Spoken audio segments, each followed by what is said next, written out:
smart. No. Yeah. Never You, heard you, that. you know your parents. But then all- again, I always used to eat peanuts every day. Ah, So, hey ho, look at me, That's why you're slightly smart. Slightly smart. Nice one there, Jigs. Nice one. In case you're wondering what you're listening to Top of the Morning with me, Jiggy Juice. And Kuya Magik, what's up, everybody? Good Top morning. of the morning to everyone. Thank you so much for listening. Today is... We're back bigger and stronger, you know that? What day is it today? Feb 7. Yeah, it's Feb Friday. 7, Friday, right? Brain cell day. Or the lack thereof, right? Everyone replenishes their brain cells on Friday, ready for the next one. Good morning. Oh, wow.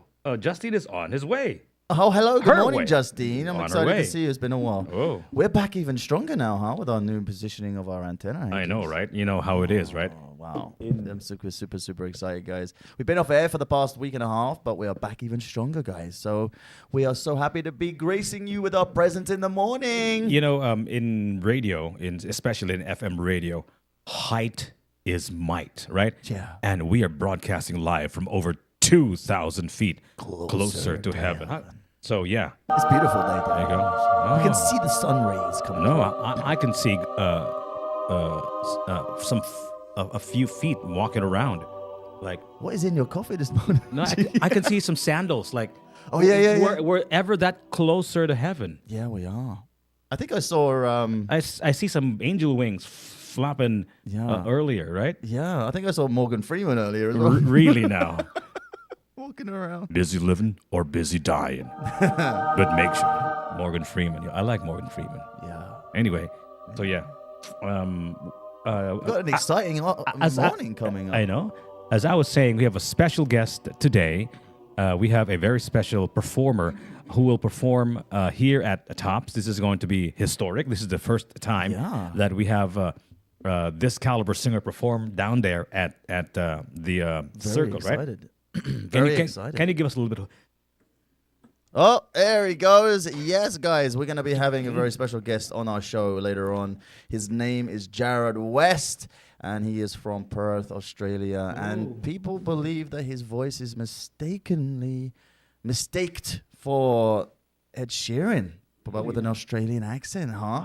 So he's also a previous finalist from the X Factor as well. So we're very excited to have him up here, and we're going to have him... we're gonna play a few of his songs as well a little bit later, and Stay maybe tuned. maybe we'll be able to have him perform a song. You know? Why not, right? Yeah. You We're know- always good at that, right? Yeah, right. You know, people don't come here with the intentions Yeah, to sing, but yeah, when we yeah. squeeze. Squeeze them to perform. Yeah, because it's quite dangerous because we're here staying in our office at 2,000 feet closer to heaven, and if you don't sing, you're just a push away, right? Yeah. From eternity. Exactly. Right. So please, if you come here and you do not sing, you don't wanna suffer the fate of other people who are guests here who have actually been have gone Live to your life, do it, go and do it, go and sing. Yeah, because they've gone. Because that's what the Philippines is about. The most musically everyone sings karaoke here. Exactly. And it's just like I don't think I know anyone that doesn't sing and that's not well. And me, I don't. No, sing. you're good, Jigs. No, I don't. Sample. No, I don't sing, man. You know what? You know what I do in karaoke is I just observe people. Observe The singing and what they're. I take note of what songs they sing. That means I can play that on the radio. I'm the kind of person that Read the crowd. Yeah, I'm the kind of person that studies life. I'm the kind of person that studies people. So when I see people doing whatever it is that they're doing, why is he doing that? I have all these questions, right? So that's what I do in karaoke places. I take, hey, they like that song from the Eraserheads. I'm going to play that tomorrow. You know what I mean? Yeah. How about you? What's your go-to karaoke song? Because my brother has a go-to karaoke song. I think it's Eraserhead song. And most of the Filipinos, most of the Cebuanos that I know who are abroad love to sing local songs, But how about you? Like, do you have like a go-to karaoke song? Kuya Magik. Well, some people don't believe me, but Okay. I can score 100 points on the karaoke here for two songs. Which one? It's Gangsta's Paradise by Coolio and Billy Ray Cyrus, Achy Breaky Heart. Don't take my... Don't tell my heart, What? my achy breaky heart. Whoa. Just don't think you'd understand. Yeah! 100 points every single time. You don't believe me. Check it out. Achy Breaky Heart is one of those breakthrough songs that, just like Islands in the Stream, Literally. from what's her name again? Miley. Dolly Parton, Dolly Parton, and Kenny yeah. Rogers, right? Yeah. It's a crossover hit from country to pop, right? But the thing with Billy Ray Cyrus is he's like a one-hit wonder, right? What happened to him? Why couldn't he replicate Achy Breaky Heart? What happened to I him? don't know. I mean, if you guys saw his recent performance for the Trump rally, he wasn't really in his right mindset, and I think even Everybody in the Trump rally isn't in the right mindset. I mean, like he was blaming a lot of it on the equipment, and he couldn't perform. Sure. And then obviously his daughter and his son, they called him out to go and get help. Okay. And then he tried to sue Miley for trying to, oh my God, say that. What's wrong with me? So Billy and Miley are not in good terms. Well, I guess not now, because they were trying to call him out and say, "Look, Dad, you need to get help. Look at your performance." Is Billy Ray Cyrus and Miley Cyrus suing each other? Well, he said he's going to sue them because of defamation, I guess. Like Oh, saying, my you God. know, I was fine on that day. Oh. I thought I did well. And they're like, Really? you need to go get help, Dad. Wow. So I didn't know that. Yeah, it was all over the news. But back to my question: why do you think Billy Ray Cyrus was not able to follow "Achy Breaky Heart" up? I really don't know. Because I it's, really don't know. I don't even know any other song that he did. I mean, there's probably a exactly. few out That's there. what I mean. That's what I mean. We don't know anything else about or any song from Billy Ray Cyrus, right? I mean, Dolly Parton. Of course, and Dolly Parton, yeah. Kenny Rogers, that song "Islands in the Stream." You know that song? Islands in the Stream. Yeah, that is a crossover hit. It used to be it was number one in country, and then it crossed over to the pop charts, right? But again, you don't know any other Dolly Parton song because country music is kind of a 9 to 5. Oh yeah, 9 to 5, yeah. Working 9 to 5. Yeah, but did that cross over? It, Was that after Islands in the Stream? I thought it was before Islands in the I Stream. think, but yeah, it was before. I don't think it crossed over. But now, of course, I think it was The Gambler and then Dolly Parton's 9 to 5, Yeah. which put them together.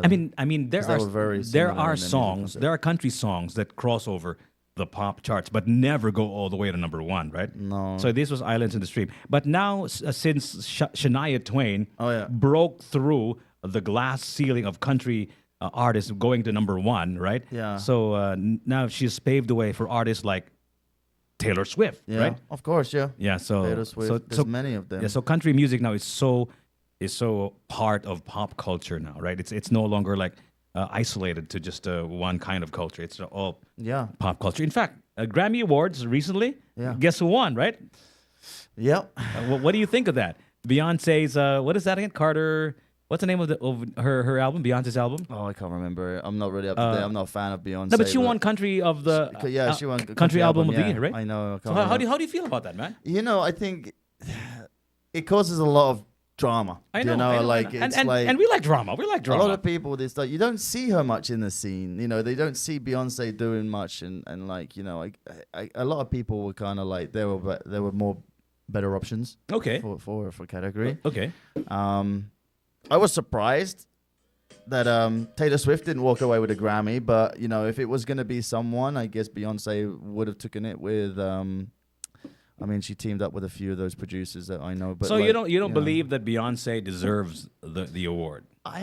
It's just she seems to get it without minimal effort, if you know what I mean. No, but didn't Kanye West or whoever that was Yeah, but he wasn't invited to the Grammys. complain that He wasn't how- even how- invited. He just got his wife to stand there naked. No, I'm not talking about that particular incident. I'm talking about the incident before when people were complaining why Taylor Swift won Album of the Year. Kanye West went up and said, you know, something like, "It's supposed to be Beyonce who should win the Album of the Year." You remember that? Remember he created a scene, man. Don't you remember that? I don't know. My Anyway. brain cells is loading.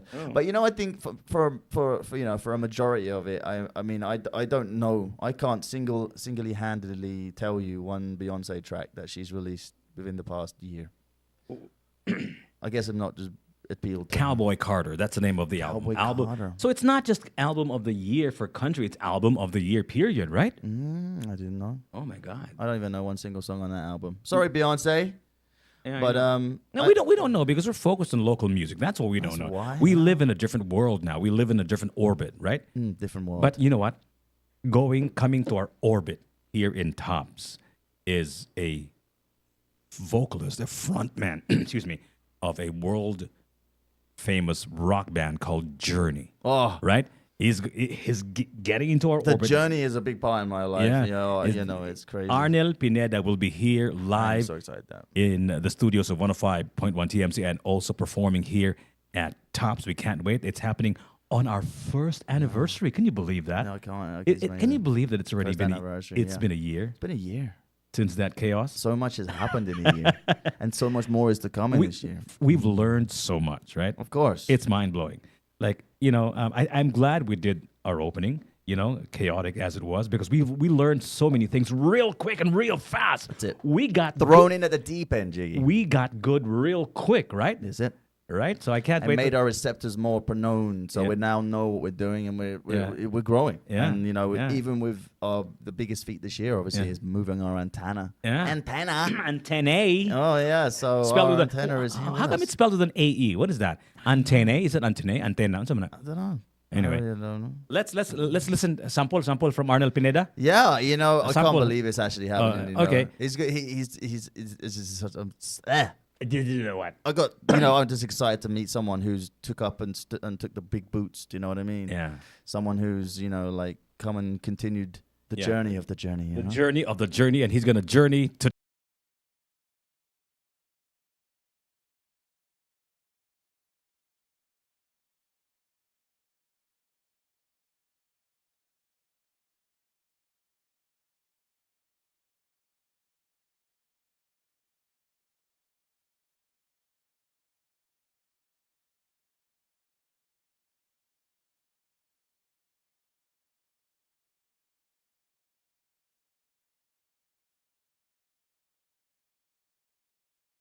He's dead, no?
That one is not Arnold Pineda, but it sure sounds like him. Steve Perry and Foolish Heart. And speaking of hearts, of course, it's happening on Feb 14, Yeah. Valentine's Day. Valentine's Day.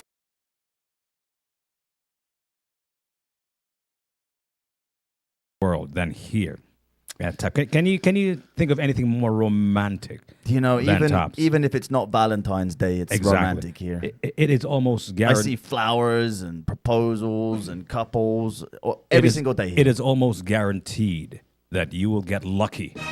And if you do plan on coming up, You get lucky make sure you come if early. you bring your date here at Tops, right? Yeah, that's true. And lucky can be anything, right? And Playfair will be providing you with love heart balloons. Oh, what is Playfair? Tell me all about it. Yeah. What is that all about? Because So- we were thinking about love. Love. We were talking about Valentine's Day Mm. and Arnel Pineda coming here to Cebu on Feb 14 this Valentine's Day. Yeah. And all is fair in love and war. Mm. But what is Playfair? It's not fair. You didn't tell me what it is. What is Yeah. Playfair, man? Playfair is the brand new arcade that has just opened here in Tops. We've got lots of carnival games. We've got lots of claw machines and lots of machines where you can come Wait a and minute. do What's all sorts of stuff. what's a claw machine, man? Claw machine is like a big giant claw from Okay. the Toy Story movie that goes down Okay. and picks up the massive stuff. Yo, what's up? Hello, Okay, welcome. And, okay. and then obviously you can win any different kind of prizes. Okay. And you can just basically bring your date and come and have fun. You know, we've got a penalty Whoa. shootout where you can win a PlayStation. And you know what? 5. I'll tell you a little secret. Okay, this is I'm spoiling. This is a spoiler alert. I'm looking at the window from where we are now, and I see loads of flowers Mm. inside Playfair. What are those flowers doing inside Playfair? Tell me, please. The flowers? I saw flowers, like tons of flowers. Yeah, we're getting ready for the What is Valentine's. that? What is Valentine's Day? Valentine's Day is for all the single people. I'm joking. I mean, there's always people that are looking for love and whatever. But every single day here in Tops, we always see flowers and lots of beautiful things. Yeah, going because like I said, whether it's Valentine's Day or I don't know, Charter Day or whatever day it is, right? Mm-hmm. And a random Tuesday, when you go to Tops, especially at night, and it's all foggy and chilly, it is the most romantic place in the planet. And we're gonna make it even more romantic, Of right? course, it's gonna be super With romantic. with a little help from our very special guest here, Yeah. live in the studios of 105.1 TMC. You guys get ready. Jarryd West, he's coming up next. Let's Local go. Ground Productions, Tops, and TMC.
Radio station of Journey to Tops with Arnel Pineda live here at Tops this Valentine's Day, Feb 14.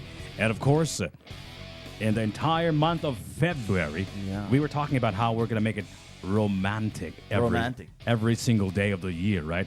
But especially this month of February, right? Yeah. And we brought in the big guns, right? We got in the big guns. Yeah, literally. The big guns. It's what, we don't even need big guns, but we got big guns.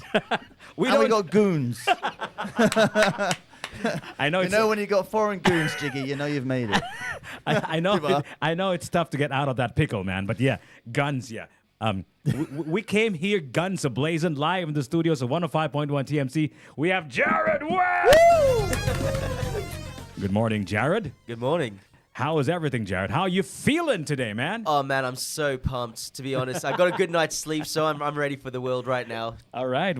Tell me about yourself, Jarryd. A lot of our listeners and viewers are wondering, who is this Jarryd West guy? Tell us all about yourself, man. Because my first question to you would have been, why are you wearing a suit underwater? Like, why are you wearing a suit at sea? But before you answer that question, tell me more about who Jarryd West is. Go ahead, sir. Yeah, so I was born in South Africa originally. Wow, okay. Yeah. From when I was about 5 years old, I loved music. I always loved singing. So my grandparents, they had a shop, a fish and chip shop in South Africa, and they used to always get me to stand on a crate and sing to all the clients. So that's where it all started. They'd give me like a few coins here and there so I could make a bit of pocket money.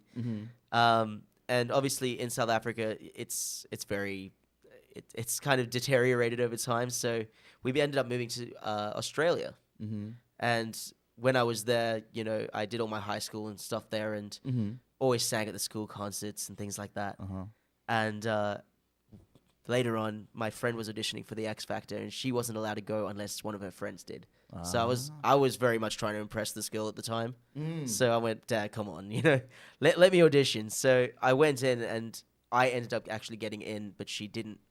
And so I went further on, and that's when I realized, okay, maybe singing is something I can actually do.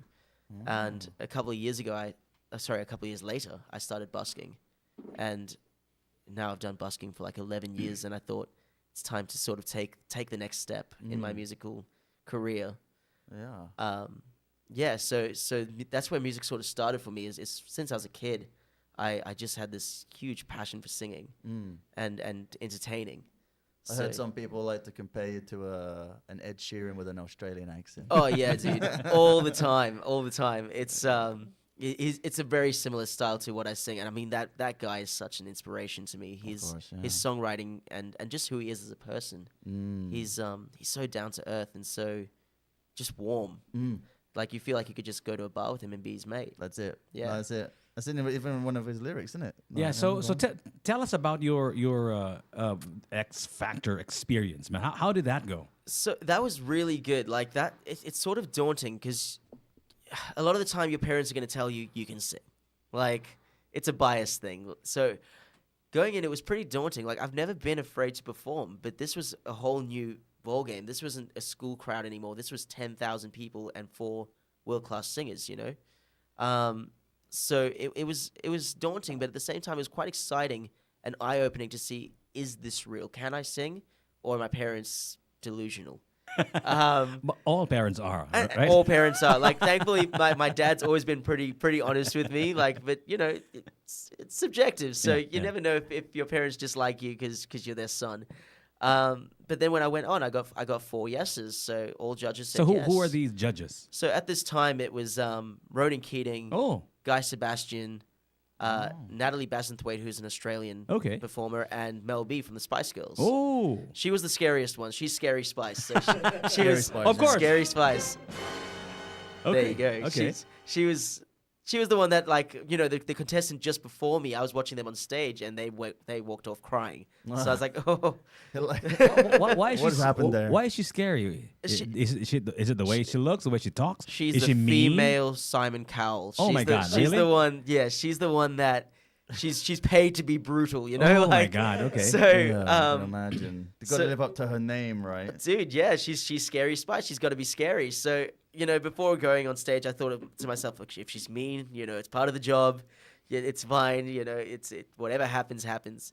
And then she was the first person to give me a yes. Oh. So it was incredible. And then my mentor ended up Guy Sebastian, who was really good because, you know, he won Australian Idol. So he's been in those kinds of situations before, so he could really remixed relate a few to of his us. songs actually. Yeah? On TikTok. Yeah, he's got such a great he's such a nice guy. Battle Scars is one of my favorite songs by him. He's incredible. His vocal range is nuts. So Yeah, it's really incredible. Really is. So how far did you go? So I was actually the youngest contestant that year to get to the top 20. Oh wow, okay. And yeah, so we did that, and after that, you know, I thought, where do I go from here? How do I make a name for myself? And that's when I was looking for a job. I'd been fired from working at a hotel as a chef, and Why? Because of the singing part? no, I You overcooked something? I was on trial. It was between me and another chef, and unfortunately, okay. he was a lot more experienced than I was. So I thought, okay, what do I do now? And I didn't want to tell my parents that I didn't have a job anymore. Oh. So what I did was I just kept going to the city every day and pretending I was going to work. And Oh really? yeah, I was like, my parents were like, okay, cool, you're going to work, you're dressed. And what I was actually doing is just going around looking for a job. And I remember there was a busker in the city, a girl named Shayla Costello. She was a violinist. First time I've ever seen an electric violin, and it was the coolest thing I've ever seen. And I just remember just falling in love. I was like, oh my God, this girl is such a talent. So I wanted to impress her, so I drew $20 out. I'm like, this is a lot of money for a busker. And I went and put it down, and there was 50s, 20s, 100s, and I was like, oh, this is a job. Like, this isn't a hobby. So about 2 days later, I told my parents, yes, so I don't have a job. And I went and bought a speaker, and I started busking. And 11 years later, I never stopped. Wow. And that's actually what made me realize the Filipino community's love for music, because there's so many of them in Perth. And I found the majority of my crowd were actually Filipino. Really now? Yeah. Seriously? Yeah, a lot of my gigs came from Do you have like Filipino friends in Perth? You lived in heaps. Perth? Yeah. And then you So- did your busking at Perth. What Yeah. place exactly? Was there like a specific place? So it's called Murray Street Mall. What is that? Mall is a different thing in Exactly. Australia. It's Yeah. outdoors with just a few shops around. Okay. So it's our main street in our CBD. So Okay. so there's a lot of traffic coming through. like BGC? Ah, okay. So yeah, so I was performing outside of Zara, So the tell- clothing store. Really now? So Yeah. you chose your favorite shop to perform at. I'm just kidding. There's pitches. yeah. So we were allowed a certain spot, Ah. and I did So that for long. Tell me about your first time to do busking, the first day. Tell us how you felt. Oh my God! So I remember I went in. I was the new kid, the little guy, and It's like that. Is it like that? Like oh, dude, like everyone's everyone. looking at you, all the other people. Oh man, they look at you like, okay, let's see how this kid does, because you have to win their approval. They're not going to be mean, but they're going to be completely just So it's a process then. dry towards you. man. Brutally Yeah. honest? Absolutely. And I remember like there was an old lady, Daphne. She was like the grandmother of buskers. She kind of came up, and she was the elder in the city, and she sort of went, all right, this is what you're going to do. And she's like, you're going to set up over there, and you're going to start with your favorite song, and we're going to see how you go. Oh. And she guided me a little bit. Even though she wasn't a busker, she kind of brought them all up Yeah. in the city. She knows the qualities to look for. She knows exactly what to Yeah. look for, and she knows what to do to not get me in trouble, like the right volume and stuff like that. So Mm. because they're quite strict on volume in Australia. And I remember going in thinking, let's go, let's try and make a little bit of pocket money, try and make my lunch for my ticket home. And I remember working for an hour and making about 180 Australian dollars, and I was like, oh, this is an hour. Like this is more money than I've made at any job ever in an hour. So I thought maybe this is what I'll do. And I went back to my grandparents were actually over from South Africa at the time, and my grandfather was, before I left that day, he's like, maybe you can do it for a few weeks. And then I counted my money. He's like, maybe you can do this for a few years, and I did. But it was an amazing experience because it's free entertainment for the people as well, which Yeah. I love. Actually, one of the things that, being involved with TikTok, in fact, actually, I see quite a lot of, not much now, but like I see quite a lot of buskers that are live streaming their events that they happen. Yeah. And most of the videos that I see are the ones where people are like intervening with them, or or a celebrity comes by, or whatever, and it really gives a good context. And I guess it's a really great platform to be able to get someone to notice. Did you used to have like any CDs that you used to sell? Or anything Yeah, like that? man. Yeah, I recorded a cover CD within my first, I think, 4 years of busking, because I didn't know if CDs would be popular, because most people don't use CDs anymore. USBs now. I think some It's people USBs or want my Spotify. mixtape, bro. You want my mixtape? Yeah, bro. But like, what I realized is, especially the older generations, they still use a radio in their house or a CD player, and then a lot of people still have them in their cars. Yeah. And people just kind of wanted something that you could sign, even if they weren't going to listen to it. They wanted something that if you do make it, they can say, "I had this The disc. OG, It's yeah. signed, this Yeah. with the date." The mini gold, well, the mini silver platinum dimmer. Yeah. Signed and sealed. Yeah, from- it's something else to hold something, right? It is. It is. I feel like there's something that's lost in the art form if you don't have something to hold on to, something physical, right? Yeah, I know that that's- Spotify and downloading music via MP3 player and all of that stuff, it's very convenient. Yeah. But something gets lost in the art form. In fact, I remember a part of the album was the actual album cover, right? Yeah. And some of them will play with textures and material and all of that stuff. Yeah, man. I had the embossed one, so Oh, yeah. Cost me a fortune. Yeah. So, did you release that album like immediately after you had qualified for? What is it? No, I didn't know the rules behind copyright, so I didn't release anything until I had my original song. So this first album was all covers: Ronan Keating, Justin Bieber, all that stuff. Oh, okay. Dennis, my manager here, actually, he was one of my first people to buy my album on the street Okay. before he knew me. So, but then what happened was I was actually invited to take part in a talent competition. And I remember I went in, I had this pink suit jacket inspired by Bruno Mars's wow. Uptown Funk music video. Oh wow. And I was still like quite a baby face, and I walked in, and I remember the guy running the competition came to me and said, can you stay till the end? Oh. He says, because I had a manager at this time, and he said, can you stay at the end, because I'd like to hear you last, because I want the whole team to listen to you, because I had the look they were looking for at that time, the baby face boy band looking kid. And yeah, I stuck around till the end, and I remember I sang "I See Fire" by Ed Sheeran, and everyone loved it. But then I was put on a spot. They said to me, they said to the manager, "Look, if Jarryd's going to go further here, we need to manage him. You can't be his manager anymore." And I remember him just looking at me, just like, "Oh no." Yeah. And I just looked at him. I was like, I was young. I had that feeling before. And this guy wasn't like, he was pretty new to it, and he didn't really have experience. But I still said to him, I'm like, I'll stick with you. Let's. Yeah. Just. And it was only years later when we just stopped. He sort of went into teaching at a high school, so he completely changed career paths. That I said to him, okay, well, this isn't going to work. So I went back to this company, and they flew me to Melbourne from Perth, and I think this was 2018, and we recorded my first album. Wow. And Like in a real studio. in a real studio. And you had yeah. like original songs now. Yeah, man. Okay. I actually wrote like 3 of the songs on the plane to Melbourne.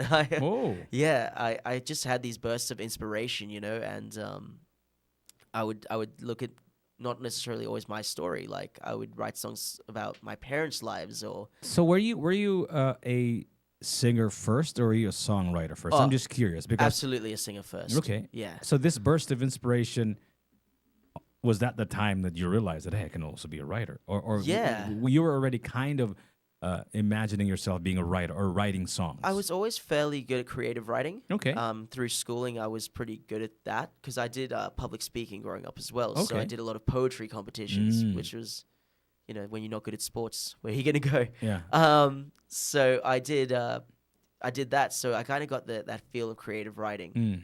And what I would do is I'd find whether it be a movie that inspired me. I remember one of the movies that inspired me for writing was Pursuit of Happiness with Will Smith. Oh, I love that movie. Yeah, so it's one of my favorite what particular movies. song was this? This was I believe this was Lie Down. I remembered like Lie Down. Lie Down was on my first album, and it was actually a song I wrote for my girlfriend at the time. Oh. And what I wanted to show is even when things are bad, it's okay. And that's what that movie showed me is things can be at their very lowest, but there's always something to be sort of proud of. Of course, yeah. That's where music comes from, huh? Yeah, exactly. So Like this is like that. this is a song you wrote for your girlfriend, a song inspired by pursuit of happiness. yeah, the song was inspired by both our story, obviously, in our relationship, and the message that pursuit of happiness has. That as low as it gets, it can get better. Yes, there, of course, like there's nowhere else but up because you're at the bottom, Exactly. When you right? when So you're at if the you don't bottom, nowhere mind, to if you go don't but mind, up. Jarryd, can we play this next song? Yeah, absolutely. Lie Yeah. Down, right? Yeah, yeah. So this is one of the first songs that you wrote. This was on my very first album. Yeah. This was written in 2018. Okay, and this is about. I'm getting Michael Bublé vibes from the cover. Oh man, they called me the Bublé of Perth for a long time. Really? Yeah, Wait a minute. Ed Sheeran and Bublé are not the same No, artist. So so- how can you be called Bublé because and Ed Sheeran at the same time? 'Cause- What's going on, man? because I had the music vibe of Ed Sheeran, Okay. but I dressed in a suit every time I buzzed. The way you look. There Let's play this song, ladies and gentlemen, for the first time here on 105.1 TMC. This is Jarryd West's first ever song from his first ever album, released back in 2018. This one is called "Lie Down" on TMC. The best of us.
Very sharp, very edgy, very. I hate to say this, but it sounded a little bit angry. There was like a hint of anger there. Tell me about that song, because you told me off cam and off mic that it was kind of like a difficult and toxic place that you were in with your girlfriend at that time. Expound, please. Thank you. Yeah, so at that time we were having a lot of fights. Like we just about everything, you know. It could be the most ridiculous thing. If I, you know, said it was red and it was pink, you know, it was everything would just become an argument. And it was like we would trigger each other with everything. Did you get to that point, or were you already at? I mean, like was that like from the start? You were only like arguing about the color of whatever, and then you were fighting about the smallest things, or did you get to that point? I think because we were so different, right? Neither of us were bad people, but we were bad for each other at that time. You know, like we would clash on all opinions, and I think that built over time. We started with things in common, but I think as time went on, we just sort of drifted, and that drifting became sort of fighting. You mentioned that you're always clashing with your opinions. Like most of the time, you know, it's always great to learn about somebody. Like you have somebody who doesn't agree with you, and that's kind of a beautiful thing, because you're able to understand the other side of whatever, right? Yeah. The opposite of what you believe in, for example. So were there basic things from the get-go that you did not agree on? Like yeah, absolutely. Like it was like at that time, obviously it was easier for me, like, because I'm a singer, right? So a lot of my fan base were made up of women. Okay. And it was that trying to convince her, you know, this is the way it is. I'm gonna have to take photos with them. I'm gonna have to present myself to. Okay. And she didn't like that. She had quite a bit of, and this is the case with many people, both men and women, is that insecurity of what if he decides to choose one of them over me? Yeah. And that anxiety would spread to her getting angry because of fear. So I understand that. I can sympathize. It kind of sounds like you're already starting from that place already, right? Yeah. Did you meet her while you were becoming famous? I met her in my early busking days. She was actually at a bar, and she was the girl serving me at the bar.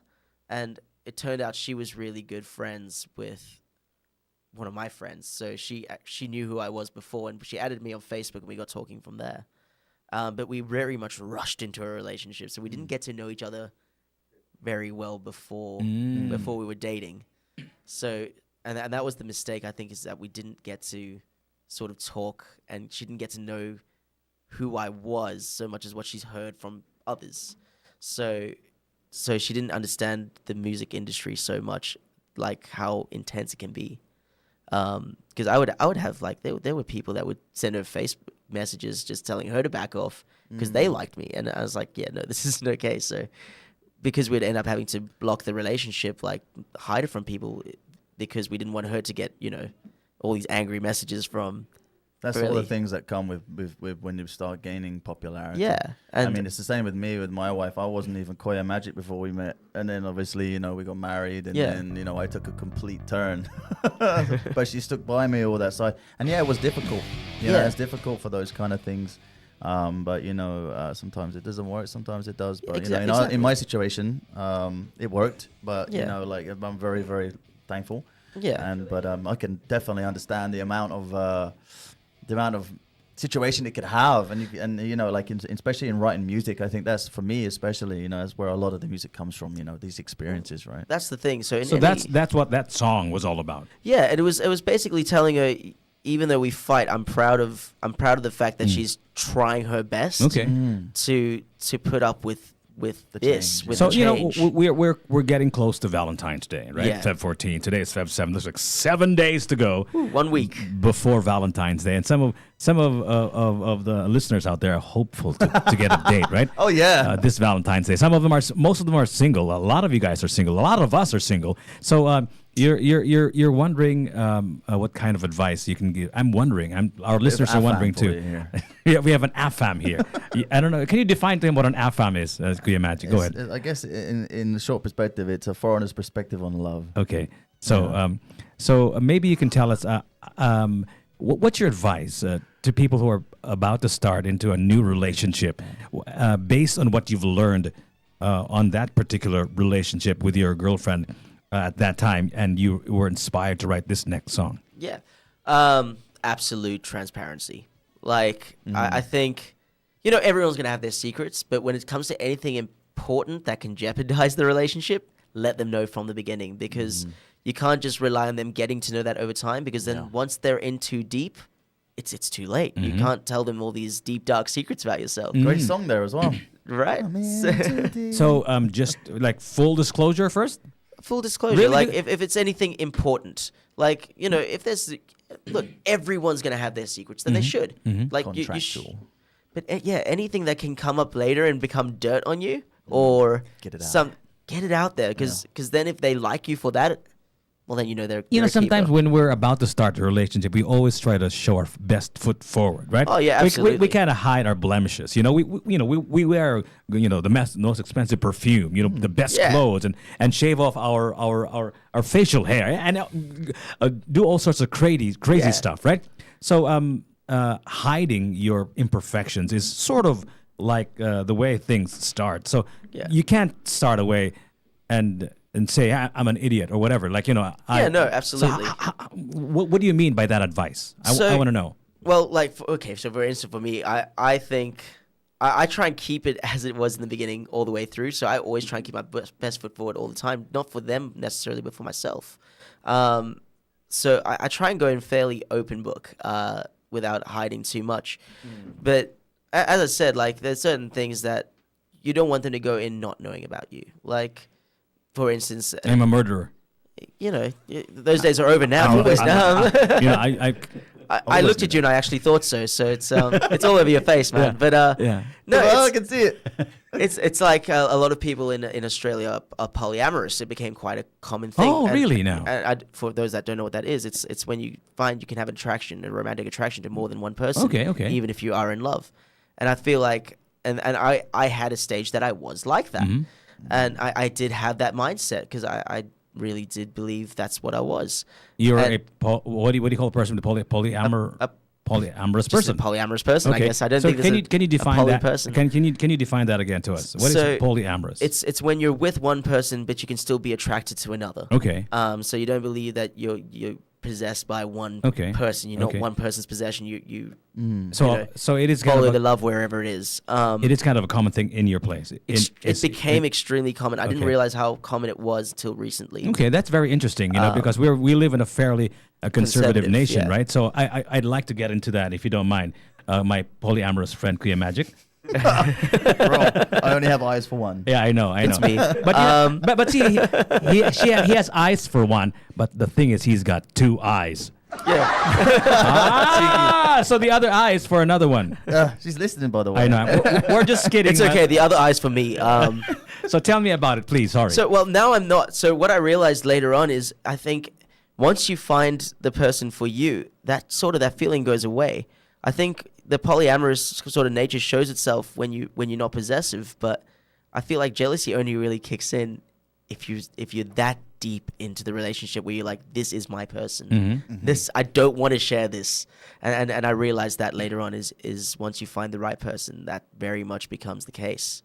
So I think polyamorous, yes, there's some people that are diehard polyamorous and they get with another polyamorous person, so they never get to experience anything else more monogamous.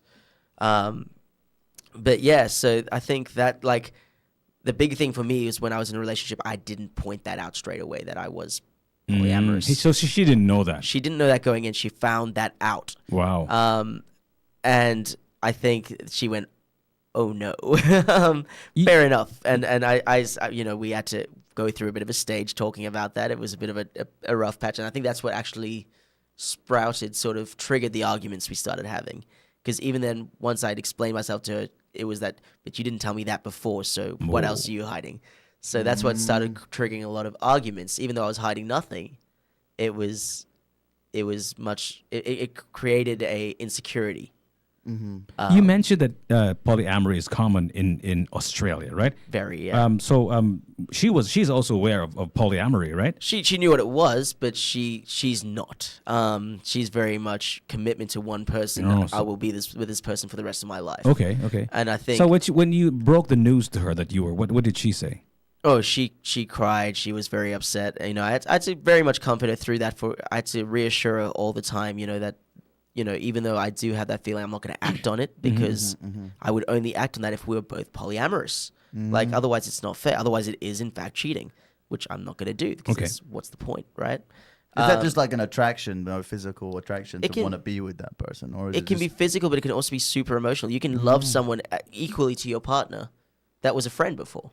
So, and I found that I did have that, but I found that...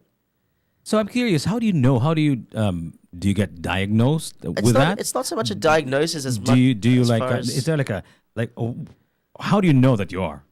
Just, I guess, if you love someone and then you realize, even though you're with them, you love someone else equally. Okay. You kind of realize, it's also it's dropping that feeling of jealousy that you got to understand that if you can feel it, so can they. Of course, yeah. Because it's double standards, Double standards, like you can't say no, you can't do that. Only I can. So that I guess it's more of it's a lifestyle, but it's a choice you got to make. So it's widely accepted in Australia. It's very widely accepted. Okay. Yeah. It's widely accepted, I think, in a lot of Western culture. But it's, I mean, You're not married to people though, can you? I mean, Yeah, if you're if you're a Muslim, yes, you can. that just sounds expensive. That's very interesting. Sounds like a big Valentine's Mga Day. kaigalan, kung hibuong mo sa inyong ipaminaw, you're listening to Top of the Morning. I'm your host. My name is Jiggy Juice. I'm Kuya Magik. And we have our polyamorous friend singer here, Jarryd West. Not anymore. Wait a minute. He's gonna let that down now. So wait a minute. So what do you mean by not anymore? It's either it's either you're polyamorous or not. Can you can you wean yourself out of polyamory? How does that work? I thought I was polyamorous for a long time. It turned out it's just because I wasn't. Oh, okay. It turns out because I wasn't deep enough into this relationship. I found that once I realized people that I really truly loved were there, I wouldn't want to share them, with anyone. Okay. Would that make me monogamous? Because I'm seeing that's only eyes for one person, right? Yeah. No, it's but- monogamous. Can you make sure? Is that right? That's the word, monogamous, yeah. Yeah, okay. I can't say the word. Like, she just messaged me. Okay. Both of your eyes are for one person, okay? Because you mentioned earlier that your eye is only for one person, but there you got two eyes. Anyway. That's when you know you found the right one. Yeah. Yeah, there you go. Yeah. So Oh, you'll meet her later. She'll be coming up. Awesome. Yeah. Jiggy, I'm you? I'm still perplexed, man, by this topic, and I think it's very interesting, especially to our Filipino Cebuano friends. Yeah. Give it a Google. It's interesting. Yeah, I know. So you don't wean out of yourself from polyamory. You just realize, right? Yeah, So I realize is it like being a gay or homosexual? Is it similar to that? You feel? I would assume so because it's not a choice. It's just something you sort of feel. You can't help feeling. But I think a lot of people mistake themselves for being polyamorous when they're actually just not with the right person yet. So they don't feel that need to call that person theirs. But isn't that kind of everybody? Isn't that kind of everybody that everybody if given the choice, or maybe perhaps if society doesn't have any guardrails, or maybe you're not you don't have any strong religious beliefs, for example, that guide you. Isn't that everybody? Everybody wants to be with a lot of people. Isn't that kind of everybody? I think so. I'm curious. But that would be more a sexual level, whereas this is more an emotional love level. Okay. Like this is the kind of thing where you like, I want to be in a relationship with both of them, not necessarily physical, but actually be with them. Like you can see both these people being your wife. Like so, it's a much more emotional thing. Like you like, I love this person that I thought I wanted to be with for the rest of my life, but I love this person equally. But then what you got to realize as well, sometimes people just kind of grow out of it. Sometimes people don't. Sometimes that sticks with them for the rest of their lives. But sometimes it doesn't. And for me, it didn't. For me, I think it was a phase and just a lack of knowledge is what it was. A lack of knowledge of what it actually is and how deep it goes. And then I realized I'm actually monogamous.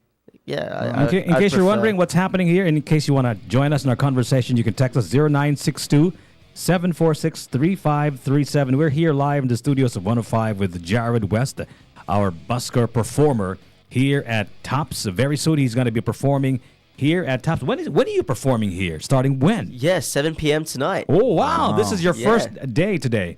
Yeah, Here Today's my at Tops. Today's my first gig here. Yeah, I mean the day I arrived, You did a sample, didn't you? I did a little sample. I wanted to check out the space, see what the sound's like, Ears were pointing up when we saw that. It was the stories were going around like, oh my gosh.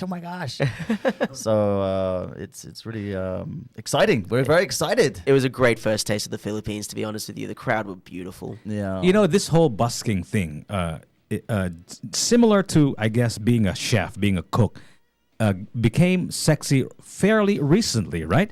Because I remember being a chef before, you're just in the kitchen, blah, blah, blah. But no, it's because of all these kitchen shows, these cooking shows and all of that, these celebrity chefs and all of that. Charisma was Anthony added. Bourdain and everybody else, right? Yeah. It became like a sexy thing. This whole busking thing used to be like not sexy, and then it became sexy all of a sudden. Tell me about it. Tell me a little bit of history. What exactly is busking? To the best of your abilities, like what do you know about it? So busking is it's street performing as far as I'm concerned. So it's performing in public spaces where it's not a paid gig. People can give you what they think you're worth or what they can afford to give you. So it's basically free entertainment unless people decide to tip you. And I think that's lovely because where it differs from a concert is some people might not be able to afford tickets to a concert.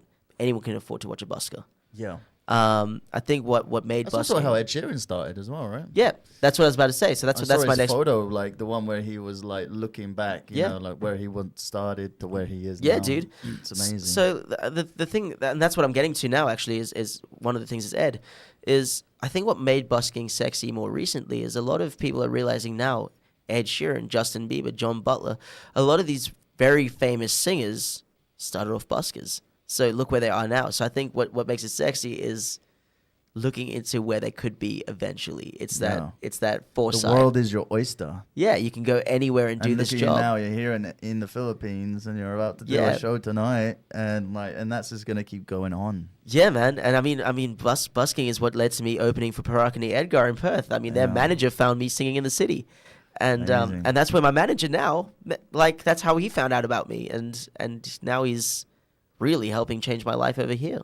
Wow. So it can open so many doors.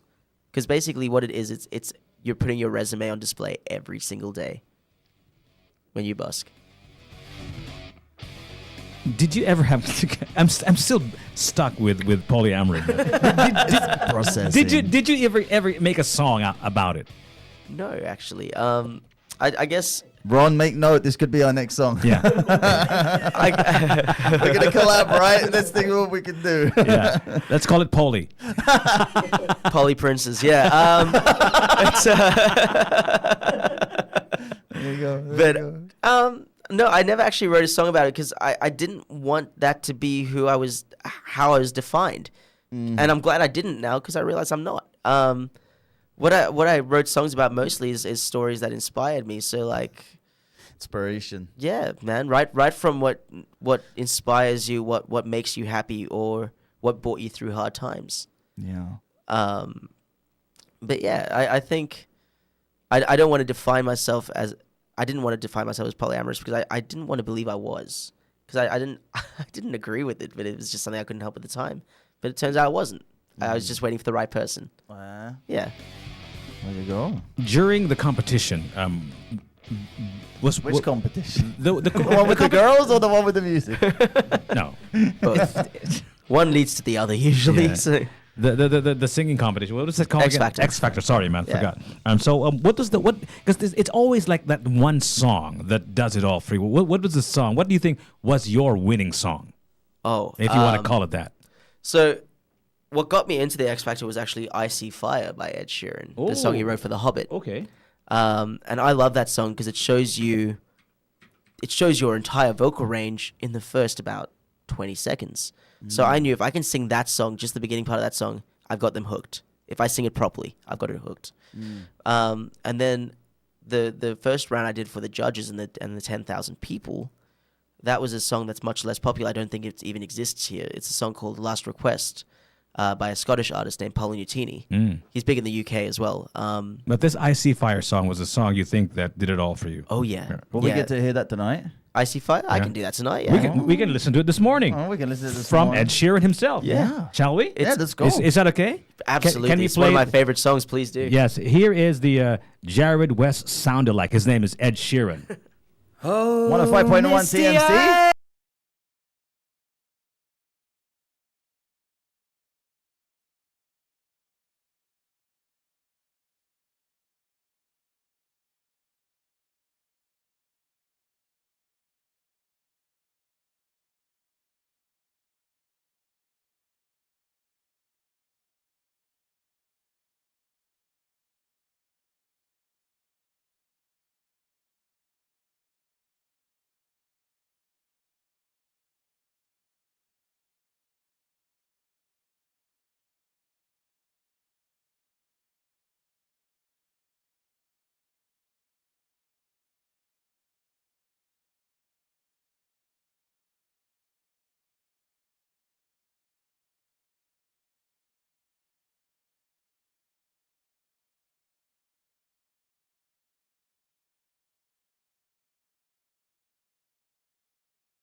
sounds like Jarryd West. His name is Ed Sheeran, I See Fire.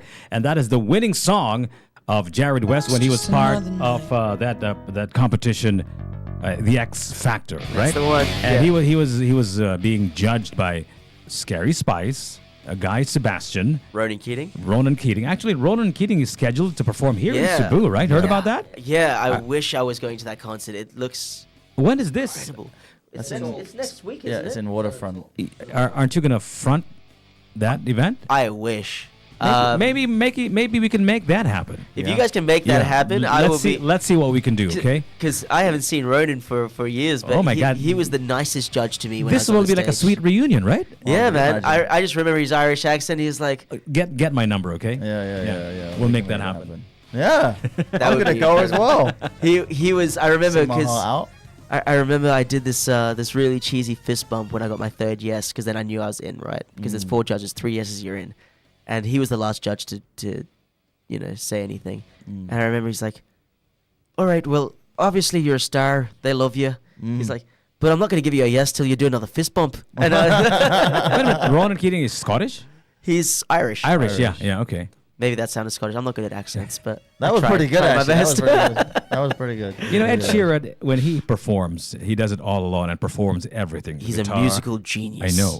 Are you also that kind of artist? Do you also? No, so use- I usually either play with a band or just backing instrumentals. I play a tiny bit of piano, but not enough to speak about really. Okay. But singing has always been my thing. I was in a band from when I was like 9 years old, so I was always singing. And I think it's kind of good that I didn't get into instrumentals too much, for the reason like learning to play an instrument, because it made me focus 100% on improving my voice. Yeah. And that's what pushed me, because I think if I'd split that attention, I wouldn't have as big of a voice as I have now.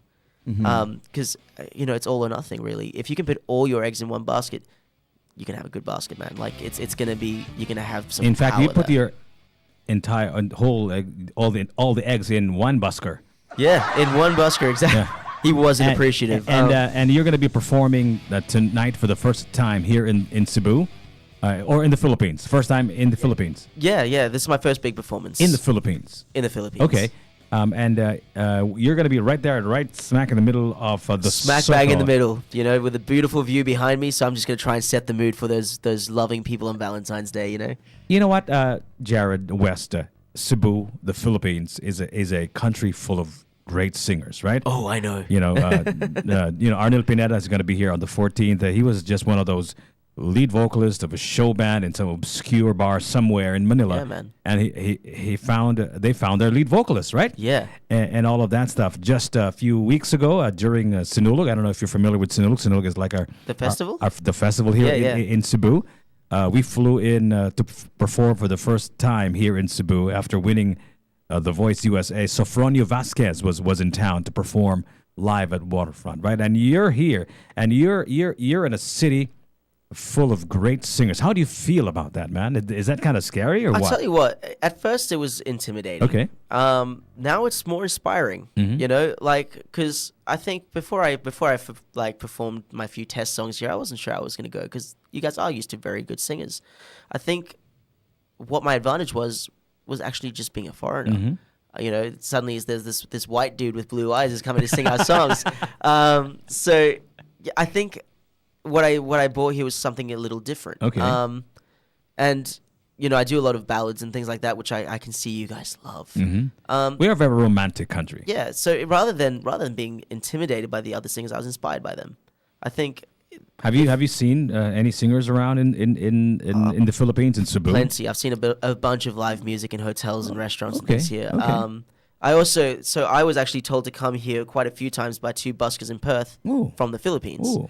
And they're both incredible singers. Like they're amazing. So when they told me I would do well here and they were as good as they are, I'm like, okay, no, I'm gonna take your word for it, because you guys know exactly what it's like there. And I mean, I always saw them in the city as incredible singers, but they saw me that way as well. So I guess you never hear yourself as good as you are. But when they were telling me, I was like, okay, if they like me. And I'm just they will as curious.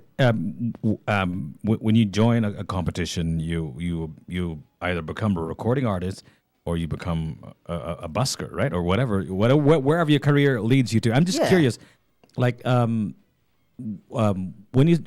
you go busking, is the next step, let's say, perform in a concert? Like, 'cause you're also performing in SM, right? That is not. Is that busking still in SM City or no? That's No, that's a performance. So how does that work? If you're a busker, because a busker is just a singer that performs for free in public, right? So I'm curious, like, are you a busker forever, or tell me how this works, because depends. I'm kind of confused. It depends on the artist, dude. Okay. It's like a busker usually has something in front of them to drop tips in.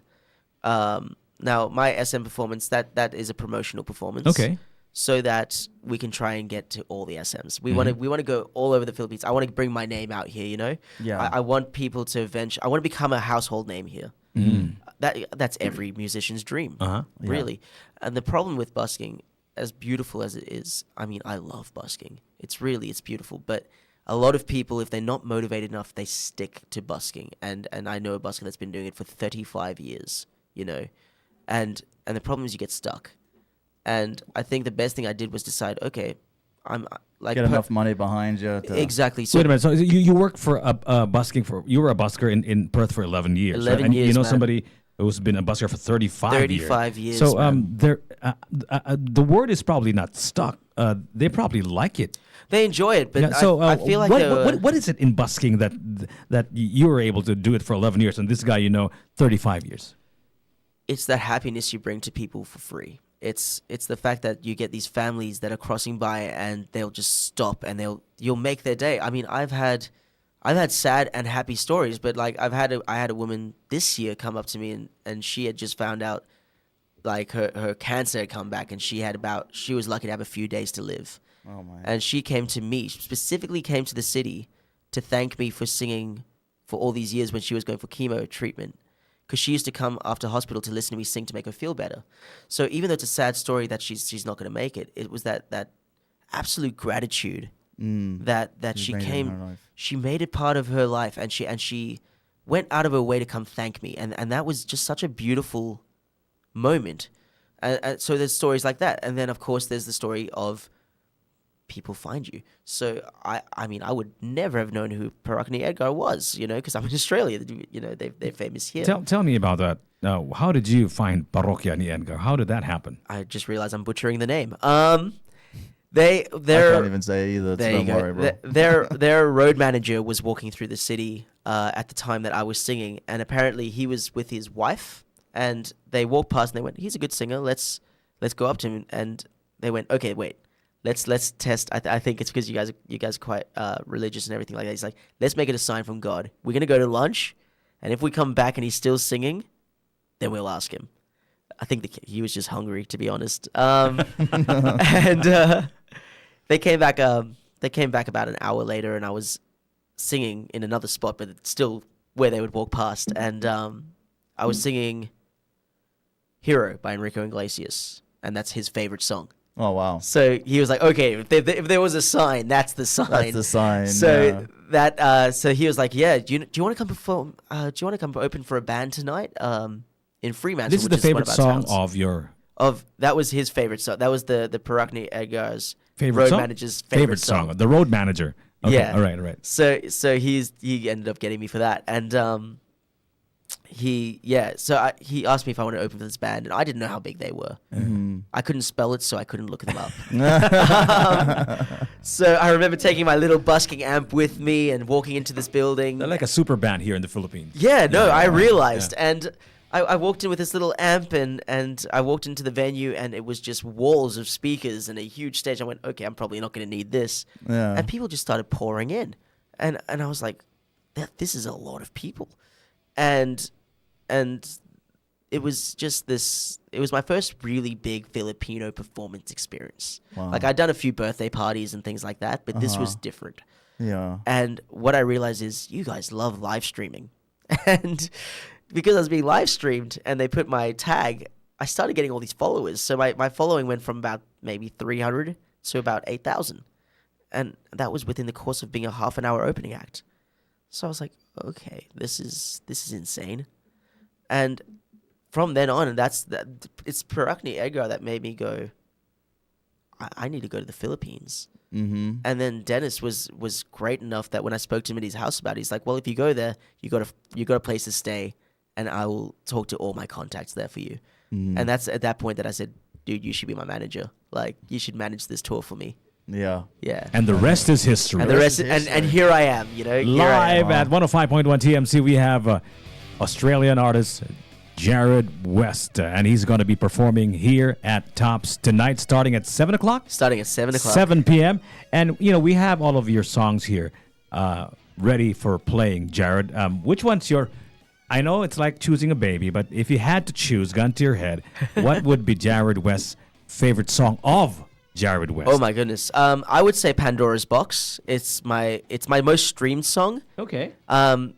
But that's more of it's a rock ballad. It's more inspired by the style of like Adam Lambert. Okay. Whereas my more ballady song is Rewind. So it's really up to you guys what you'd prefer, what you I'll guys play think them your all. listeners would enjoy. We can play both. Why not? Ladies and gentlemen, you're going to catch this guy live he's here in the studios of 105.1 TMC. You can watch us at Tops Media Center on YouTube, and also you're listening to us on 105.1 TMC on your radio. Mayong bungkag sa kanatong tanan. Thank you so much for listening to Top of the Morning. I'm Jiggy Juice. Kuya Magik. And we have Jarryd West live in the studios of 105.1 TMC. And here we go right now with Jarryd West's favorite song of Jarryd West. This one is called Pandora's Box on 105.1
Wow. Amazing. Thank you so much, guys. And I was telling him, your This is voice, your most streamed song, right? That's my most your streamed song sounds dangerously close to Ed Sheeran. Yeah. Jarryd West, ladies and gentlemen, are here right now in TMC. And more Inside. good looking than Ed Sheeran, I should say. Thank you. Right? I hope he doesn't hear that. I don't want to get beaten up by a ginger. Like it's. Have you seen Ed Sheeran perform live? Oh, so many times. Really? Yeah. Yeah. Okay. Yeah. Have He you came met? here to the Philippines. Have you met him? Have you shook his hand? Have you? Yeah, so I met him very momentarily. Okay. He was a special guest on the X Factor when I was there, and it was his okay. first appearance in Australia. Oh, So wow. I met him backstage, and I thought he was a contestant. Okay. What do you mean you didn't know Ed Yeah, Sheeran? well, no, because he wasn't famous there really. Really? And Wait, what year was this? this was 2010, so this was my first time going on a show. So he was just starting. he was just starting. up and coming, right? And I remember going to him because he was singing a song that I knew backstage. He was singing Wonderwall. Oh, Because he was just having fun. That was how, and he was singing like a really slowed down, chilled out version, stripped back version of the song. And I started like kind of just singing with him, like kind of jamming out. He's like, come here. And I sang a bit of the song with him. And he was like, dude, you sound so much like me. And, Is that what he said? yeah. And it was quite, it was quite funny. He's like, I was like, thanks, man. I'm like, I appreciate that. But I didn't know who he was. So I was like, I've met every other contestant, but I've not met you. What's your name? He's like, oh, I'm not a contestant. I'm the special guest tonight. I just remember going, thank God. I'm like, you'd crush us. We wouldn't stand a chance. Like, how would we compete with that? So at that time, 2010, Ed Sheeran, did he have like any hit songs on the radio? I'm sure, right? At that the time. A-Team. The A-Team was his okay. big song. Okay. And Lego House. Those Oh. two were the big ones. Oh. Yeah. He wouldn't be a guest performer in that show if he wasn't famous too, right? Oh, yeah, no. Yeah. He was famous in the UK, so I think it was probably Ronan Keating that probably recommended him. Okay. But then again, that was owned by Sony Records, so yeah, it could have been sent by them as well. But I just remember meeting him. He was just, you immediately feel like you're his friend. Even though he doesn't know you, he's just so nice. He speaks to you like he's known you for years. He's just, and that's what my inspiration is. I believe you got to be humble, right? Like, Of course. and I Yeah. think that's what I love about the Philippines as well, is everyone's so down to earth that it keeps you grounded. Yeah. It's different to the Western culture. It very much keeps you like humble. You know, humility is a kind of a interesting concept, right? Because you can't. Some people can't perform at a high level, or maybe even at a certain level, without that dose of, confidence and belief and all of that stuff, and humility. If you're a humble person. Most people, when they hear the word humility, they mean like, I'm just gonna, put my head down, and I'm just gonna, like, not be a problem to society. Yeah. I just don't want to. I don't want to be heard. I don't want to be seen. I'm just gonna be like inconsequential. Some people are like that. That's how they think what humility is. So my question here is, what do you mean? When you say humility, I don't believe put your head down and be, unseen and just be heard. I think everyone wants to be seen, but I think it's how you handle it. Don't let it get to your head in the way that you put yourself above others. There's a difference between confidence and cockiness. You know what I mean? Like, if you're confident, that's great, because you should be confident in your art. I wouldn't be here if I wasn't confident that I could sing. I know I can sing, and I know that I got a future in it. But I also know that I want to be approachable. I don't want to be that person that people look at and they put me on a pedestal. Yeah. I want people to comfortably come up to me and say, can I get a photo with you? Yeah. And that's what I love about this place. Everyone wants a selfie with you. My cheeks were sore by the end of the last time I was here. Like when I just did the sound check, the amount of selfies, my cheeks were sore, but I loved it because people weren't afraid to approach. They saw me as they are at just... first, but then once they see it, Yeah. then they start to know you're approachable. Yeah, and It really helps. I Well, think, we live in the age of selfie, so Yeah. everybody is not afraid to have a photograph with anyone, right? If they could, they would grab anybody, and then have a selfie with them. but I want them to know I'm going to say yes. Okay. Because I've seen celebrities where they just sort of try and ignore it, or they run off. Yeah. Or they get their security to take care of it. I'd never want to be that artist. I want people to be able to be... Well, maybe because you've never been mugged, I guess. Because some of these artists have been mugged and tortured and maybe hurt even, right? Yeah. That's why they're securities. I mean, I've had busking. I Yeah. had someone almost stabbed me once. Oh but my it's- God. Yeah, Oh, jeez. and that's in Jesus Christ. Perth, which is a very safe place. But yeah, so it's, I mean, but you gotta try and be one of the people. You're not above them. At the end of the day, course. we all bleed red, and we all got happy and sad days. We're the same. Yeah. So I just think because I've got a busking- talent that they might not necessarily have, or they might even have, these people might be a better singer than me that are coming up to me. I don't know, but there's no reason to put myself above them. But I guess busking did that to you because you're so close to your audience, right? Yeah. And like you said, you can even probably easily talk to them between songs, right? I usually go thank them for listening to the set if I see they were there long enough. Okay. Yeah. So I'm curious, like in your busking for 11 years onwards now and counting, what was the biggest and most interesting busking crowd you've ever sang to? I'm curious. Yeah, so I was traveling Europe in 2019 and the UK, and I think my biggest crowd was in Portugal. I was singing in Lisbon, the capital, and I think I pulled a crowd of about 300 people. It was a busy day. I think there was big soccer happening. They love soccer, so they all come to the sports bar, and I sang just before the game. And I got this huge crowd, and they were so excited because they saw me as exotic, like I was from somewhere Exotic? else. Really? I was from somewhere else. I Okay. wasn't tan. I was not one of them. Okay. Where was this again? In Perth? This was in Portugal. Portugal, okay. Yes. How do people look like in Portugal? I've never been to. Really tan, Okay. real thick hair. Like their eyebrows. Like I got thick eyebrows, but they got caterpillars. Like they got they've got some serious thick hair. Those people. So, and what's nice there because I'm actually normal height. In Perth, I'm short, but there Okay. I'm like normal. Okay. But yeah, it's they got excited. I think as well because every busker there only sings in Portuguese. Oh. So when I was singing English songs, they're like, oh, this is new. So and they all knew the songs because these songs are on the radio, but it's not what the buskers would perform.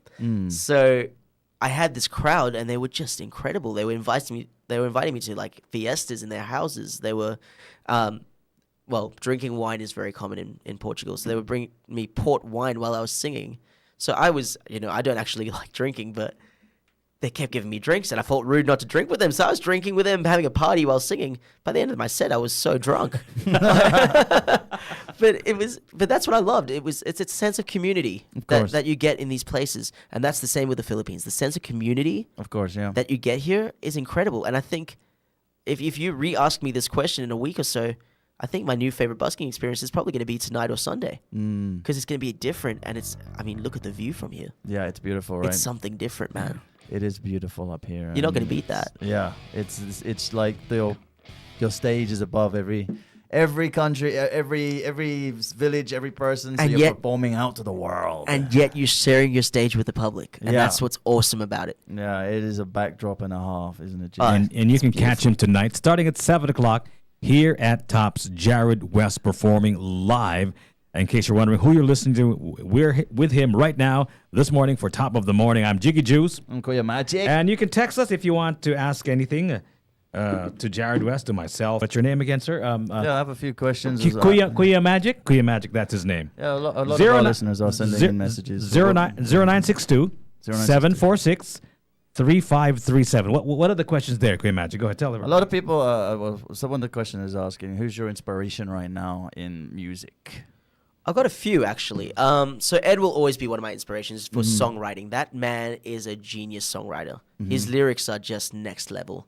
When it comes to absolute showing passion in your voice, it's Lewis Capaldi. Lewis Capaldi, he's got that cry in his voice. He's got that pain behind his words, and I think he feels his songs. And that's what I believe. I don't want to sing a song if I don't feel that song. And I think he's got that beautiful, beautiful voice. And then when it comes to everything else, like everything combined, John Legend. John Legend. John yes. Legend is incredible. Like that man, he's got the right last name. Exactly. He's He's a legend. He's a legend. That man, songwriting, singing, the way he feels his songs, it's just he's such an all-rounded just package. He seems like that kind of guy I just want to be friends with. He's beautiful. So he's those three are my biggest inspirations, I think, in my music.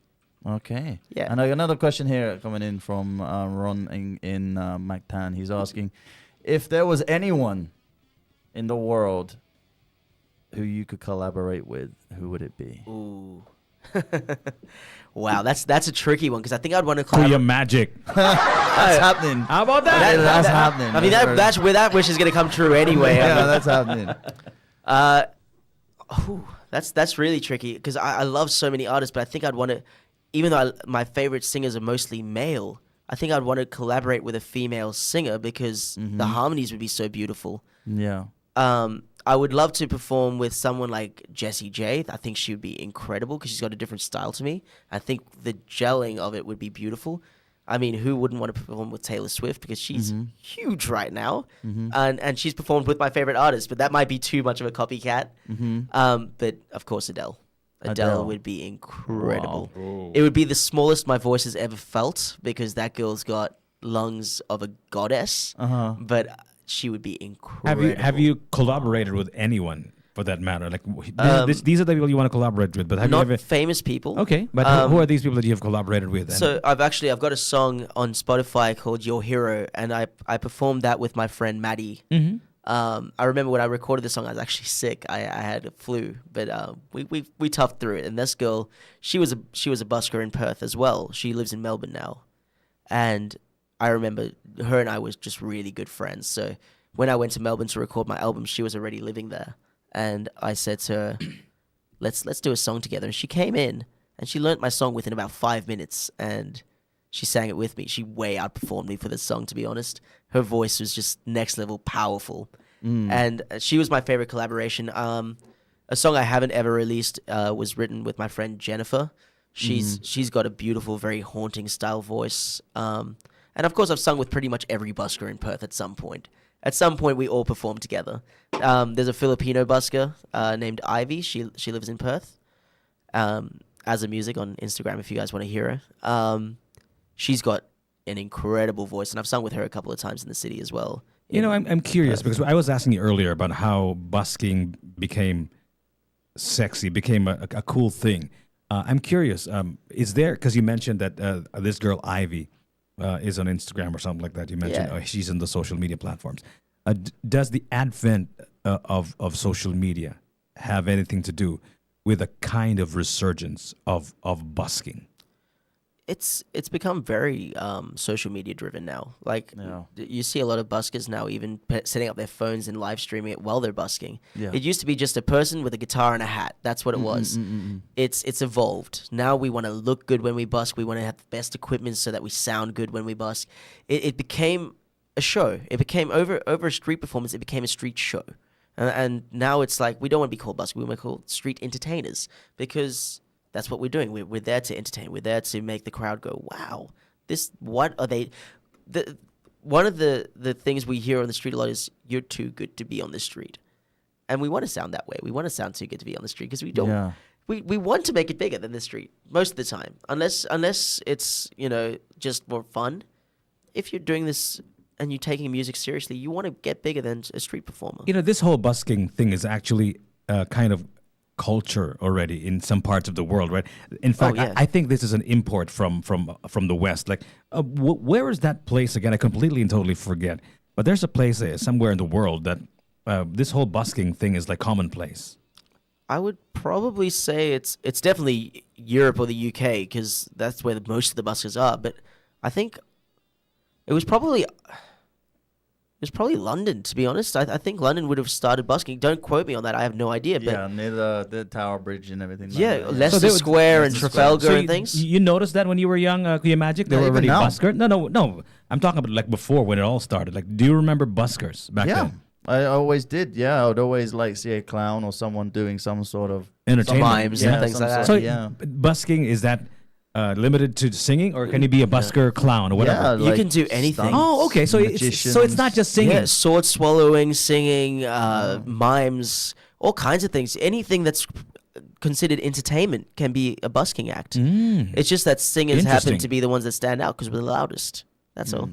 But you look at these, we call them circle acts in Australia, when they're doing like magic shows or juggling or a dance show. They get big crowds. Because our busking here in the Philippines is not quote unquote organic. These are not spaces that all of a sudden somebody just performs. It's right? more set up. Like for example, you're a busker, but we invited you over to perform here. Yeah. It's not like you stumbled your way into Tops, right? So is this? I'm just curious for all the purists out there.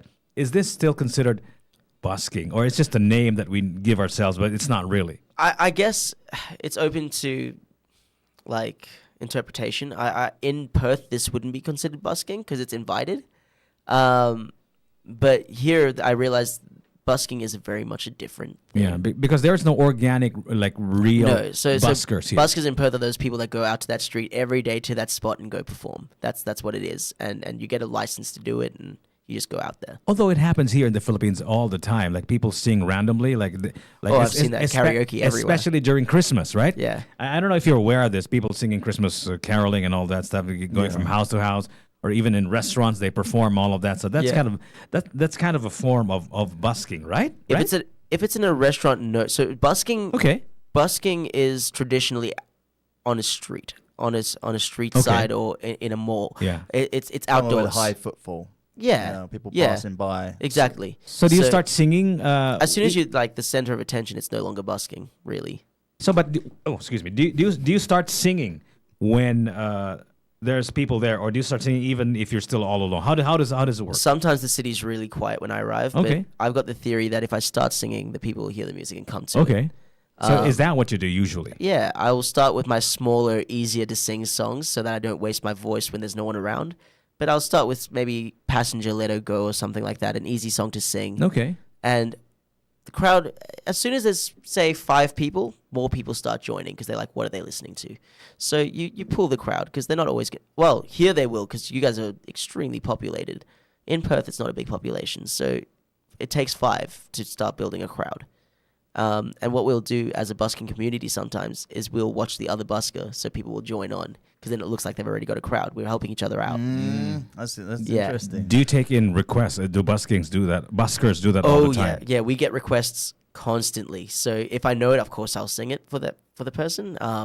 I've got like a 3 hours worth of music, so I usually have like on my phone a list of songs they can go through and be like, yeah, can you have this one? But yeah, we usually do requests. I guess one of the most difficult parts of being a busker is that because you're outdoors, you're exposed to the elements, right? It's kind of hot. Oh yeah, it's windy, very, very weather dependent. Rains and all that stuff, Yeah. right? Oh yeah, in winter in Perth, winter's pretty cold, pretty rainy. Nothing compared to London, but pretty cold. So Oh yeah, once you've been to London weather. Yeah. you can That- So stand do you outside have anyway. buskers even at wintertime? oh, you get them like they'll perform under a roof, like a shop roof or something. They'll like just try, but they're not going to make a whole lot. Like they're not going to make enough to survive. It's not substantial in that time. So in that time, we try and find gigs. I'm lucky enough that my other job is photography. So Yeah, I was about to ask that. I saw Yeah. that you're a photographer. yes, so in winter, I find that's what I do mostly to make money, and I focus on photography and songwriting, so that I'm still moving forward, even though I'm not doing the performances that I want to do. Wow. I have another question actually. In case you're wondering who you're listening to busker Jarryd West, all the way from Australia. He's been a busker for 11 years, and we have snagged him from the land down under here to Cebu at Tops, performing starting at 7 o'clock tonight. Please be here. And he's going to be here today And Sunday. and Sunday. So you're going to skip Saturday? Yeah, we're Friday and Sunday Okay. at 7 p.m. Okay, Yeah. and this will be hopefully every weekend at Tops. Make sure you guys show your full Cebuano support tonight at 7 I think a lot p.m. of the people that are asking these questions, actually, I think they're coming down tonight. But I there was hope the one so. question that stood out the most because I've never really had this question asked. And Go it was ahead. asked by someone called Sarah what's her name? Sarah James from Mandawi. She asks, what is the most useless talent that you have? The most useless talent. I was like, what question is like, what's the most useless talent that you have? Like, is there such thing as like, Yeah, our talents are useless. Talking, right? That's our talent, man. It's wait, this is videoed as well, right? Yeah. yeah. Okay, so this. I I can do that. Like, can remove my thumb. there you go. I don't know. I curl my tongue. I don't know. Did you make money from that shtick in busking? No, but Get that one out, Ron. no, but I really surprised my nephews when they were little. So I was magic to them. So. Wow. Okay. Okay, there you go, Sarah. Most There you go, useless Sarah. talent. What a useless question that is. It is now 10:50, 10 more to go before 11 o'clock on this beautiful Friday, Feb 14. Of course, 7 days to go before Valentine's Day. And, of course, we're going to start making things a little romantic starting tonight. Of course, here at Tops with Jarryd West. He's going to be busking for all of you tonight at Tops, right in the middle Super excited. of the circle, right? And he's super approachable, guys. So if you yeah, want to get your please come up. photos, just go for it. Don't be shy. Give it a try. I'm curious, like, does it inspire you more if you get like a $100 bill or like a bigger amount? Like when you look at your pot, how does it Yeah, work? of course. And when you feel like you've already had like a mountain full of cash, do you like stop with that's enough I'm done for the day? Like, what are you thinking about, man, when you're performing out there? How does it work? I think like there's never you've never really made enough because you got to save money for those rainy days that you're not making money. So those days you make more, try and make more because you never know when you could get hit by a pandemic, you know? Uh-huh. Yeah. So, and those times are the times you wish you stayed longer and didn't stop because I made enough money today. Oh. When I generally stop is when I realize my voice is getting tired Okay. and I need to save it for the next day. So I don't want to overstrain my So voice. usually how long is your busking gig? Like how? I usually do 3 45-minute sets. 3 45-minute sets. So basically 3 hours. So but- they're like breaks and stuff. Yeah. So I do my first set and then I just sit, watch another busker perform. We try to support each other, so that's usually what we do. And then after my second set, So what happens to your crowd? Like if you stop? they it? disappear. But we want a different crowd when it comes back because they've Okay. already seen you, they've already paid you. We want the fresh crowd. Yeah, that's a curious dynamic when you have other buskers that you can see, because usually here in Cebu there's only like one area big for crowd, busking and like this one performer at a time, right? So like how far away from each other are you? Can you hear each other? How does it work? Yeah, we can, especially when we're louder buskers like myself. I got a big voice, so I'm pretty loud. But we used to be 100 meters apart because there used to be 5. Is it like the kind of rule?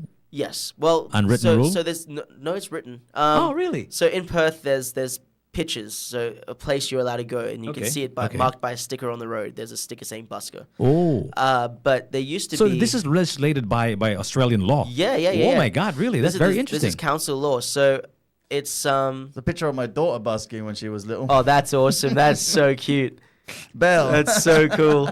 She's gonna have to jam with me. Yeah. But so there used to be 6 busking spots along the mall that I used to do, along the street that I used to do. But what I realized, Perth doesn't really appreciate music like you guys do. They really don't care about the Really? music But how come there's busker spaces? because we need the money. Okay. Would you say that you make enough money to live or I did. to survive? I did. Amazing. I used to make around $200 per hour busking. It was Oh, really good, and it was tax free, cash.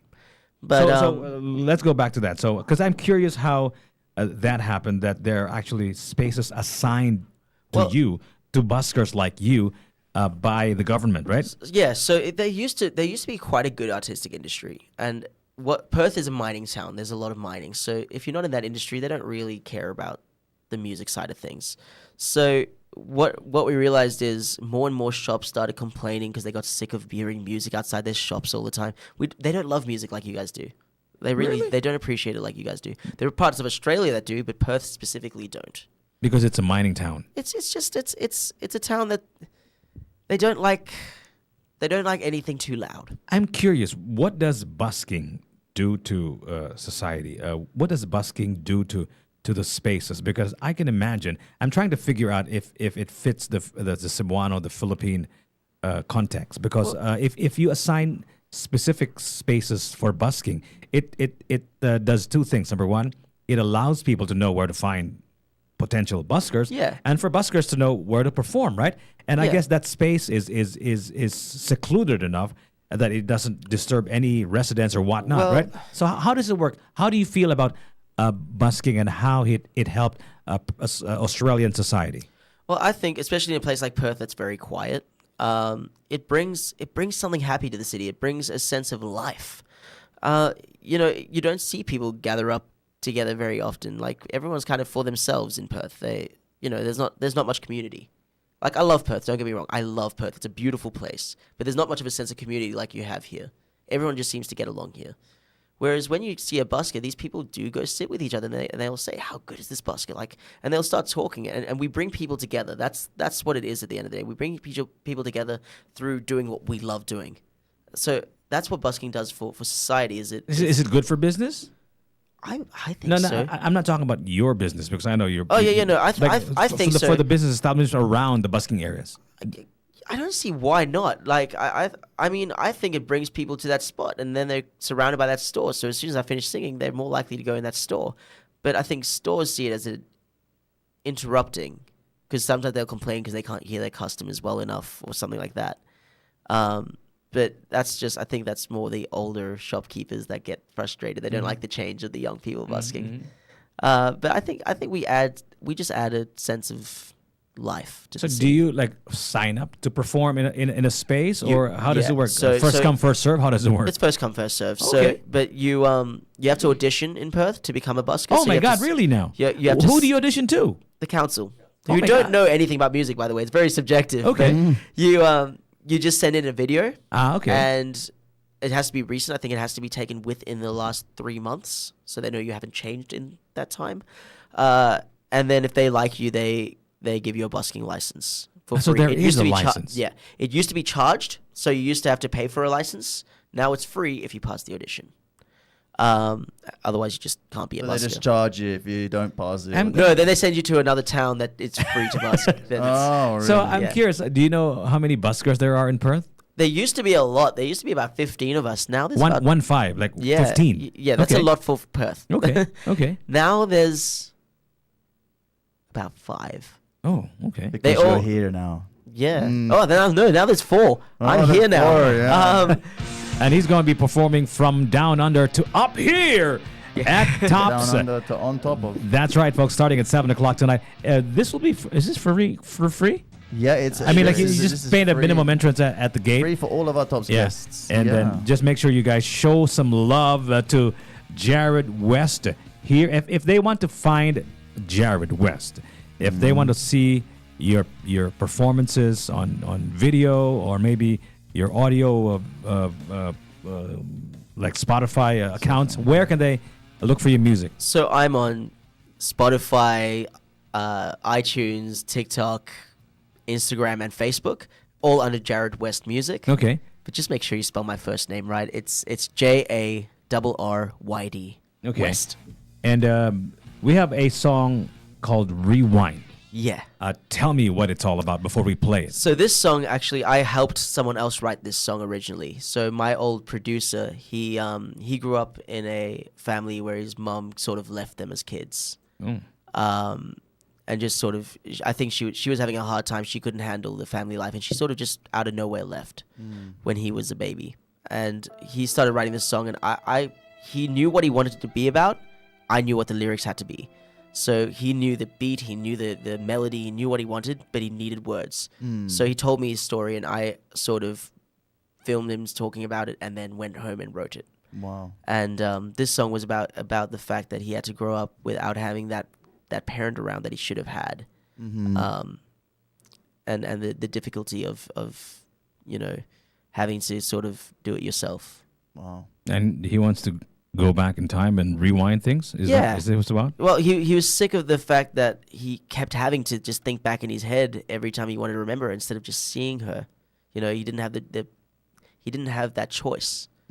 So he was sick of just rewinding things in his head and looking over it over and over what happened, because he would blame himself. He would blame, or he would think maybe he was a difficult child and that's why she left. So he kept rewinding these moments in his head, and it would cause this anxiety and sadness. So he was sick of just rewinding all the time. You could have probably made him feel better if you called it fast forward. Probably. But this I helped emotionally damage him. it is what it is. This one is Jarryd West, Rewind. Exclusive on 105.1 TMC. The best of us.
And a song about not wanting to look back, but frustrated that he's always having to look back, right? Yeah. Always have to constantly rewind things.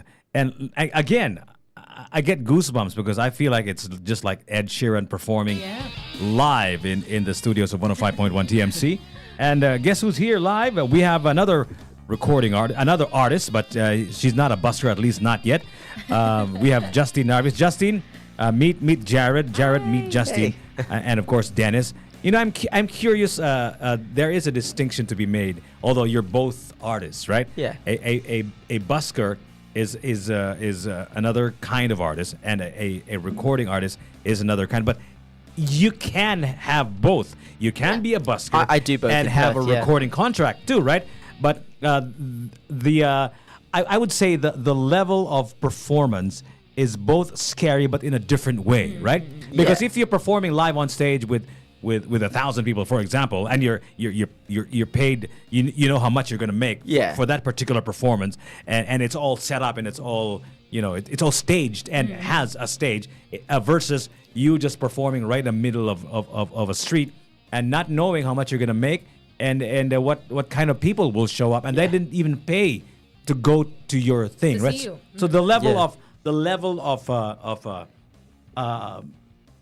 performance is different, right? Oh, yeah, and the audience is 100%. different. So what would you say to somebody like Justine, right? What would you tell her if you want her to try busking out? I think, well, here it's different. So here it's a lot safer to busk. Safer here? Yeah, Okay. because here you're sort of set up to busk. Okay. Whereas in Perth, you don't. You bring your own You're very equipment. much just on the street. Okay. So you don't know who's going to approach you. Whereas I feel like somewhere like Tops, you kind of know the quality of people that are coming in. You know you're pretty much safe. There's security here and things like that. Yes, there's security on the street in Perth, but they're not always around. So I've had hard times there. You know, I've had people harass me. But I think if you're going to do it here, I think just have fun with it. It perform like you're performing on stage anywhere else. Because I'm not going to change. When I do a big performance, I don't sing differently to when I sing out here. Yeah. I want to always give it my best. Yeah. It might sound better when you're performing at a gig because you might have better equipment, but you're still going to sing exactly like you'd be singing anywhere else. Because you always want to show your best. Yeah, that's Because you right. never know who's listening, right? Yeah. So I think that has to do with like in live performances. I don't know if you would agree. Your vibe shouldn't change depending on who your audience is or No, like the absolutely not. circumstances, right? Absolutely not. You need to show exactly who you are. Don't change that, because otherwise people are going to get a false sense of identity That's for you. right. But a lot of artists, and I'm sure you guys can agree with me, and me myself, there's a performative part of what I do. Also, this applies to me as well. You feed off the energy from the crowd, right? And the crowd in busking sometimes it's in trickles, right?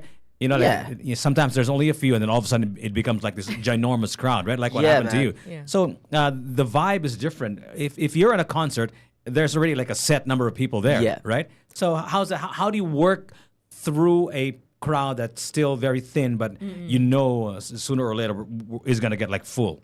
You just keep pushing. You keep going and going and going until they build, because you can't.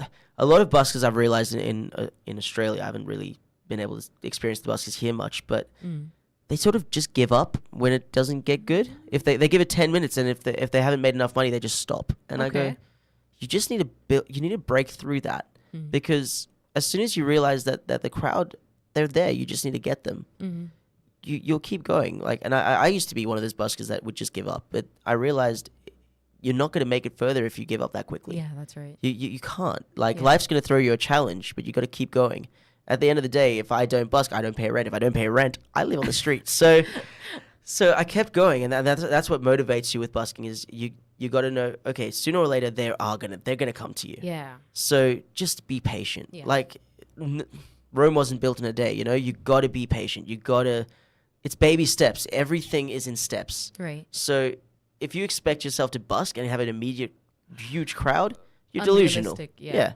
I mean, unless you're already a famous artist that's gone out there and everyone's like, oh my God, look who it is. That's not going to happen. So how many hours do you busk in a day? 3 45-minute sets. So about 3 hours, I guess. 3 hours of just Yeah. singing and oh my goodness. And a That's lot of my every day? songs, I try and do 5 days a week. Okay. I give myself Monday off because Monday is very quiet in Perth. You know, And- natin daghang mga kaigsuunan ng mga buskers po diha. Kung namoy mga pangutana diri, this is a busker from Australia. If you have some questions, because we have a budding busking community here in the Philippines, in Yeah. Cebu. In fact, here at Tops, there are many buskers who have performed here. I see that all in the malls and all of that stuff. So if you guys have some questions, please let us know. Text us at 105.1 TMC. We actually have a text number 0962 746 3537. Tell us about how you feel about busking and how you feel about Jarryd West. If you have some questions about it, please feel free to do so and ask any of the questions that Jarryd West asked. Have you spoken to anybody in who's taught you how to speak in Bisaya or in Tagalog? Are you familiar with our language yet? How many days have you been here, man? I've only been here for 10 days. So have you learned anything in Bisaya or Bisaya?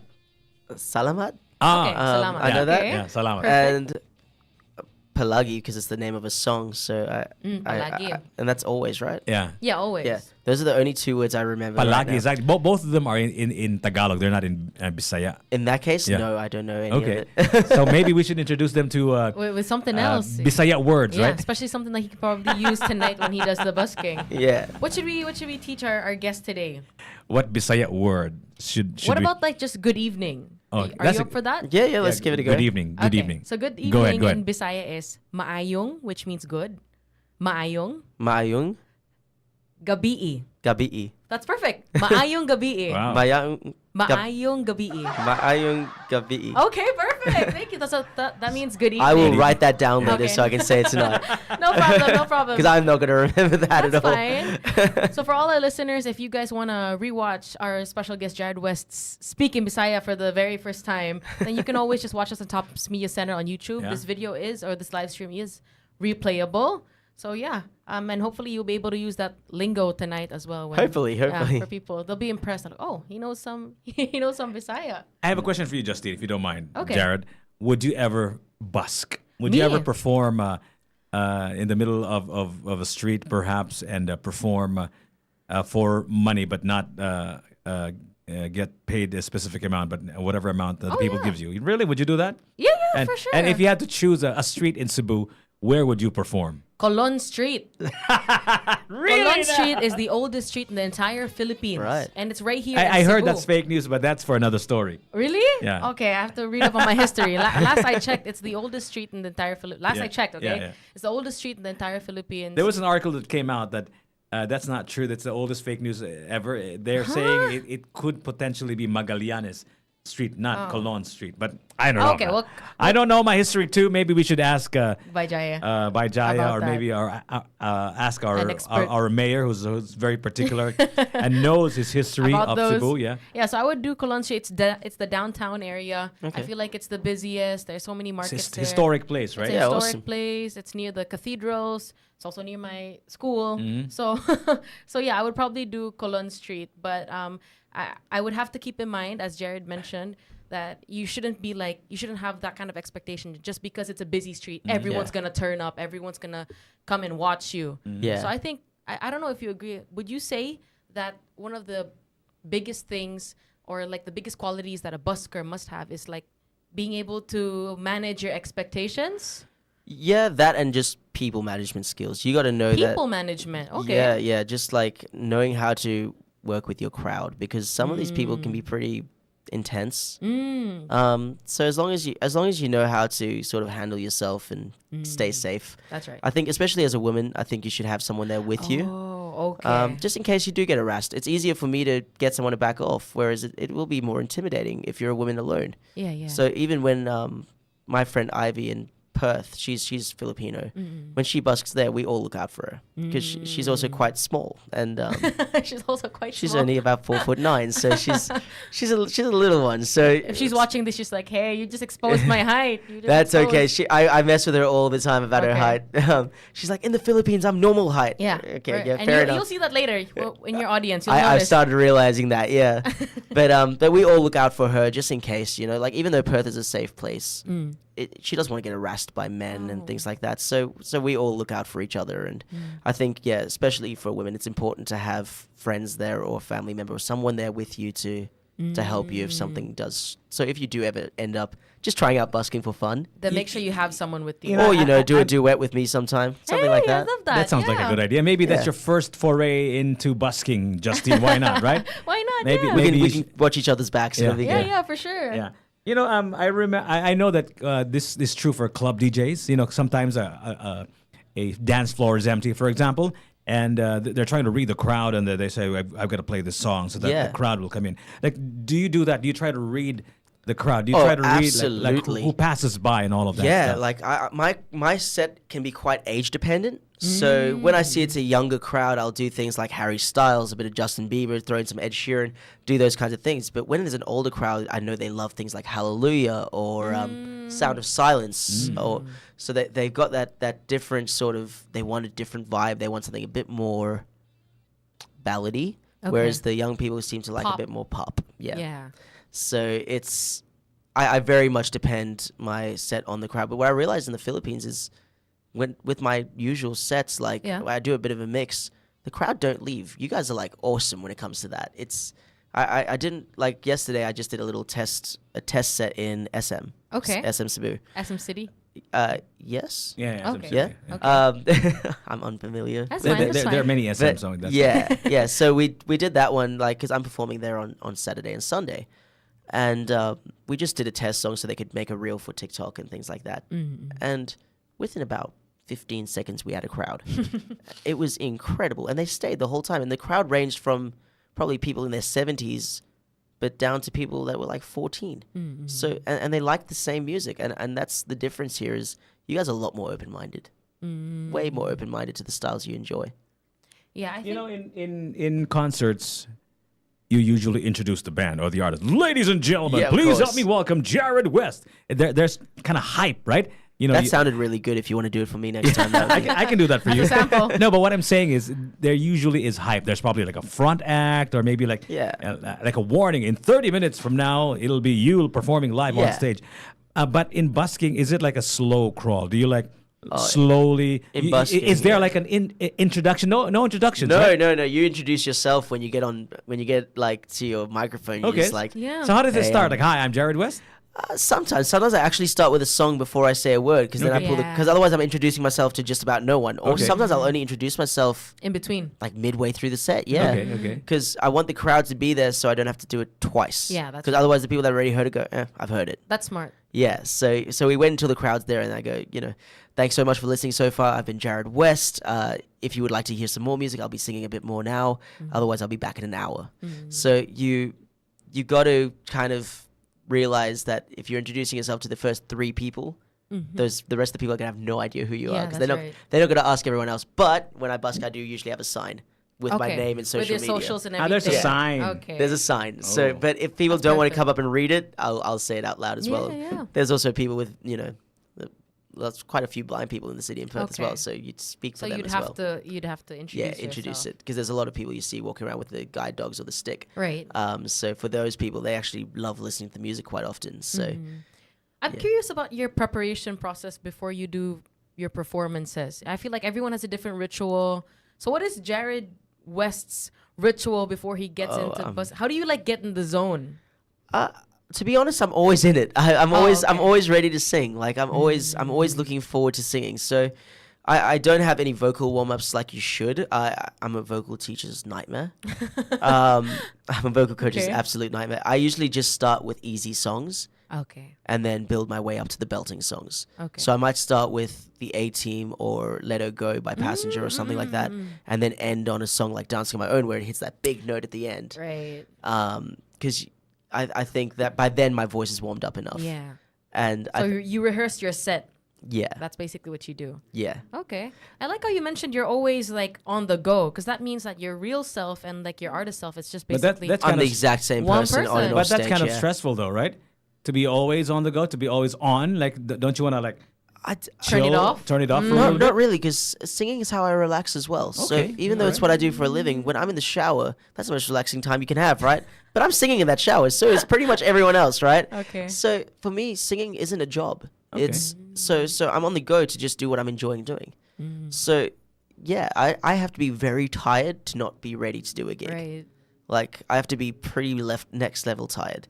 Like Dennis panics. He's like, dude, are you sure you can? Like we've done 2 gigs. Are you sure you're ready for another one? I'm like, yeah, let's do it. I guess still got the some life busking left in thing me. prepared you for that, right? Because Exactly. that's a lot of work to be in the middle of a street, exposed to the elements, and there's Yeah, so man. many unknowns. There's so many movable parts. You don't know what's going to happen. You don't know who this It's guy super unpredictable. and you don't know who this guy in front of you is. He's probably going to give you $1,000 or stab you. You know, right? Yeah, you could end up opening for some big band, or you could just end up going home with $10. You don't know what's gonna happen ever, but it's worth it. What's the worst ever busking experience of Jarryd West? I'm curious. Worst ever experience. Yeah.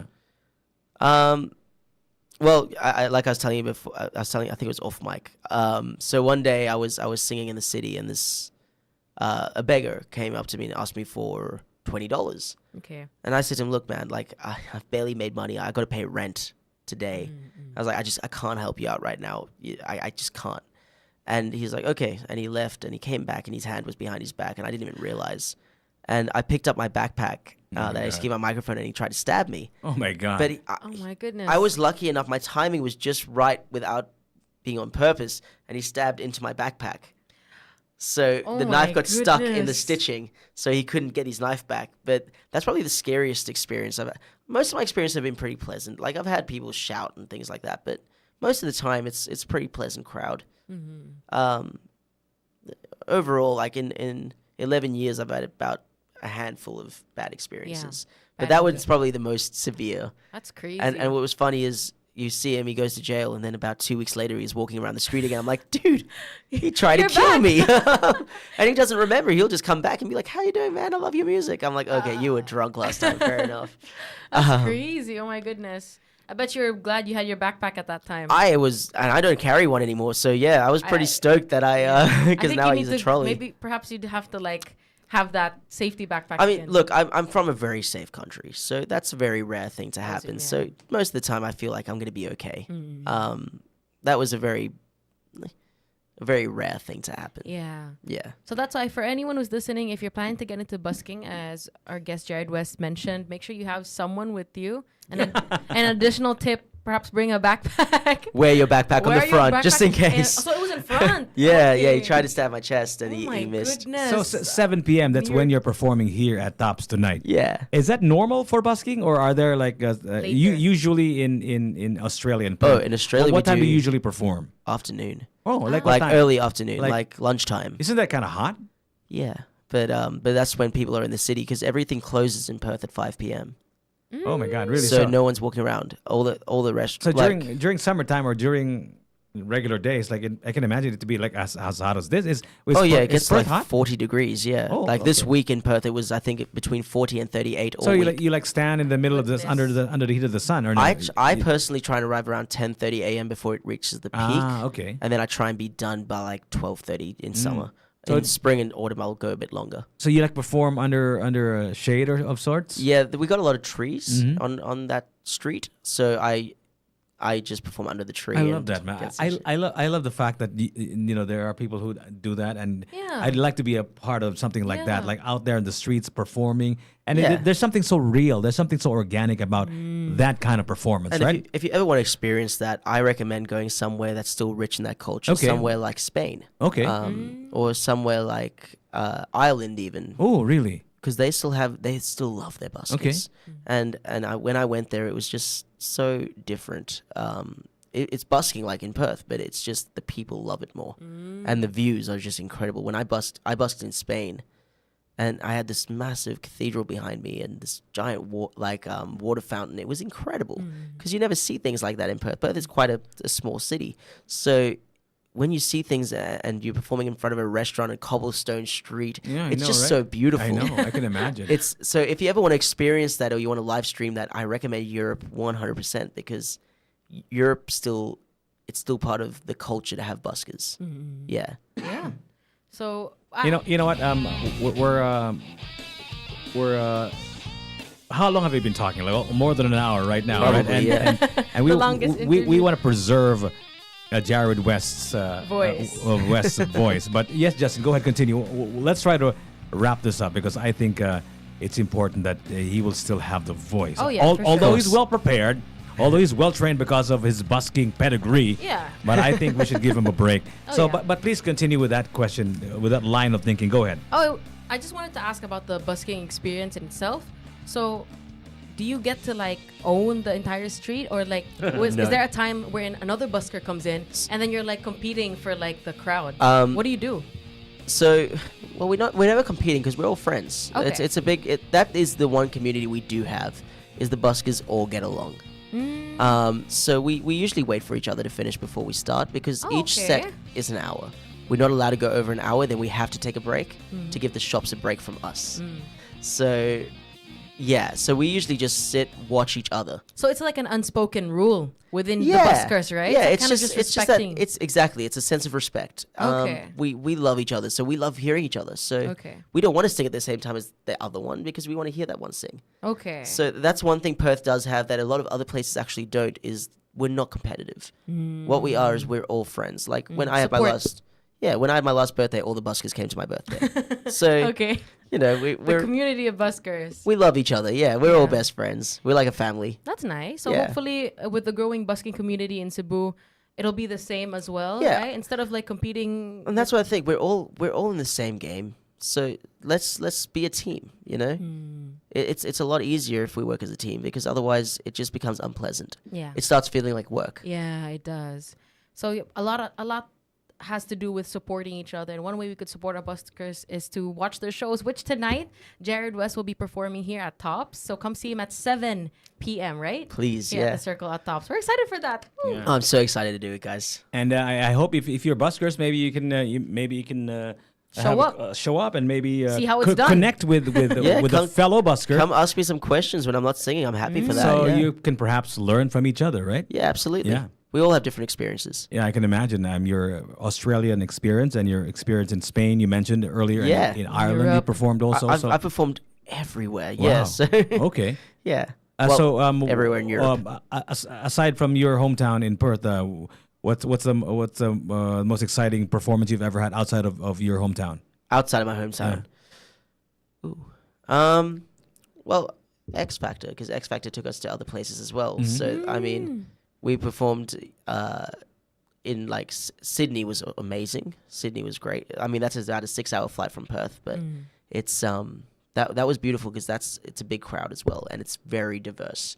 Sydney it's got every culture. You know, it's like it's so The international. melting pot of like. Yeah, everything. everyone goes there. Like you can go to certain parts of the street and feel like you're in Singapore, and then you can go somewhere else and feel like you're in Europe. Europe. It's like So I think that was the best because firstly, obviously, it's a set crowd. It's the X Factor. Like you get 10,000 people, and that was exciting because going backstage, you know, everyone wants to meet you, and that adrenaline rush. You'll know it's that adrenaline rush when people want to meet you and they get excited to meet you. It's so nice to know that there's people that look up to you. Exactly. Yeah. Yeah. That You know, I'm curious because I have a recording artist here in Justin Narvis, and I also have a recording artist here, but a busker himself too. I'm curious, like, what are the rules like? If you're a recording artist and you're performing as a busker, are there any rules? Do they get a cut from your proceeds? How does that work? when I was part of a label that was very unrelated to my busking, and as I said to them, I said anything I make busking has nothing to do with you guys Okay. because it doesn't. Like they didn't get me that gig, and I'm not singing songs they wrote, so it's completely unrelated. Okay. Okay. And they don't discourage you as well, or they don't. No, tell you, not at like, all. okay. They want me to be out there because You know, if I in- do a concert, those people are the ones that are Right. going to On come social watch. media, Promotion. on Yeah. Facebook, when you sing a song or you play a song, even from the background music, you get flagged.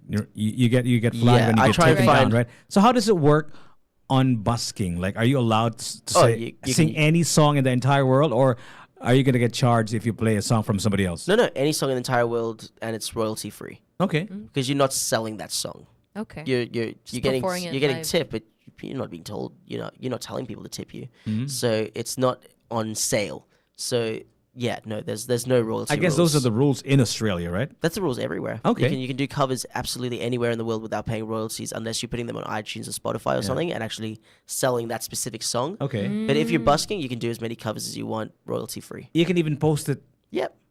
on the socials. Yeah, social yeah. media. The only place you can't sell post it is on like Spotify and a selling platform. You mean like digital streaming platforms for music?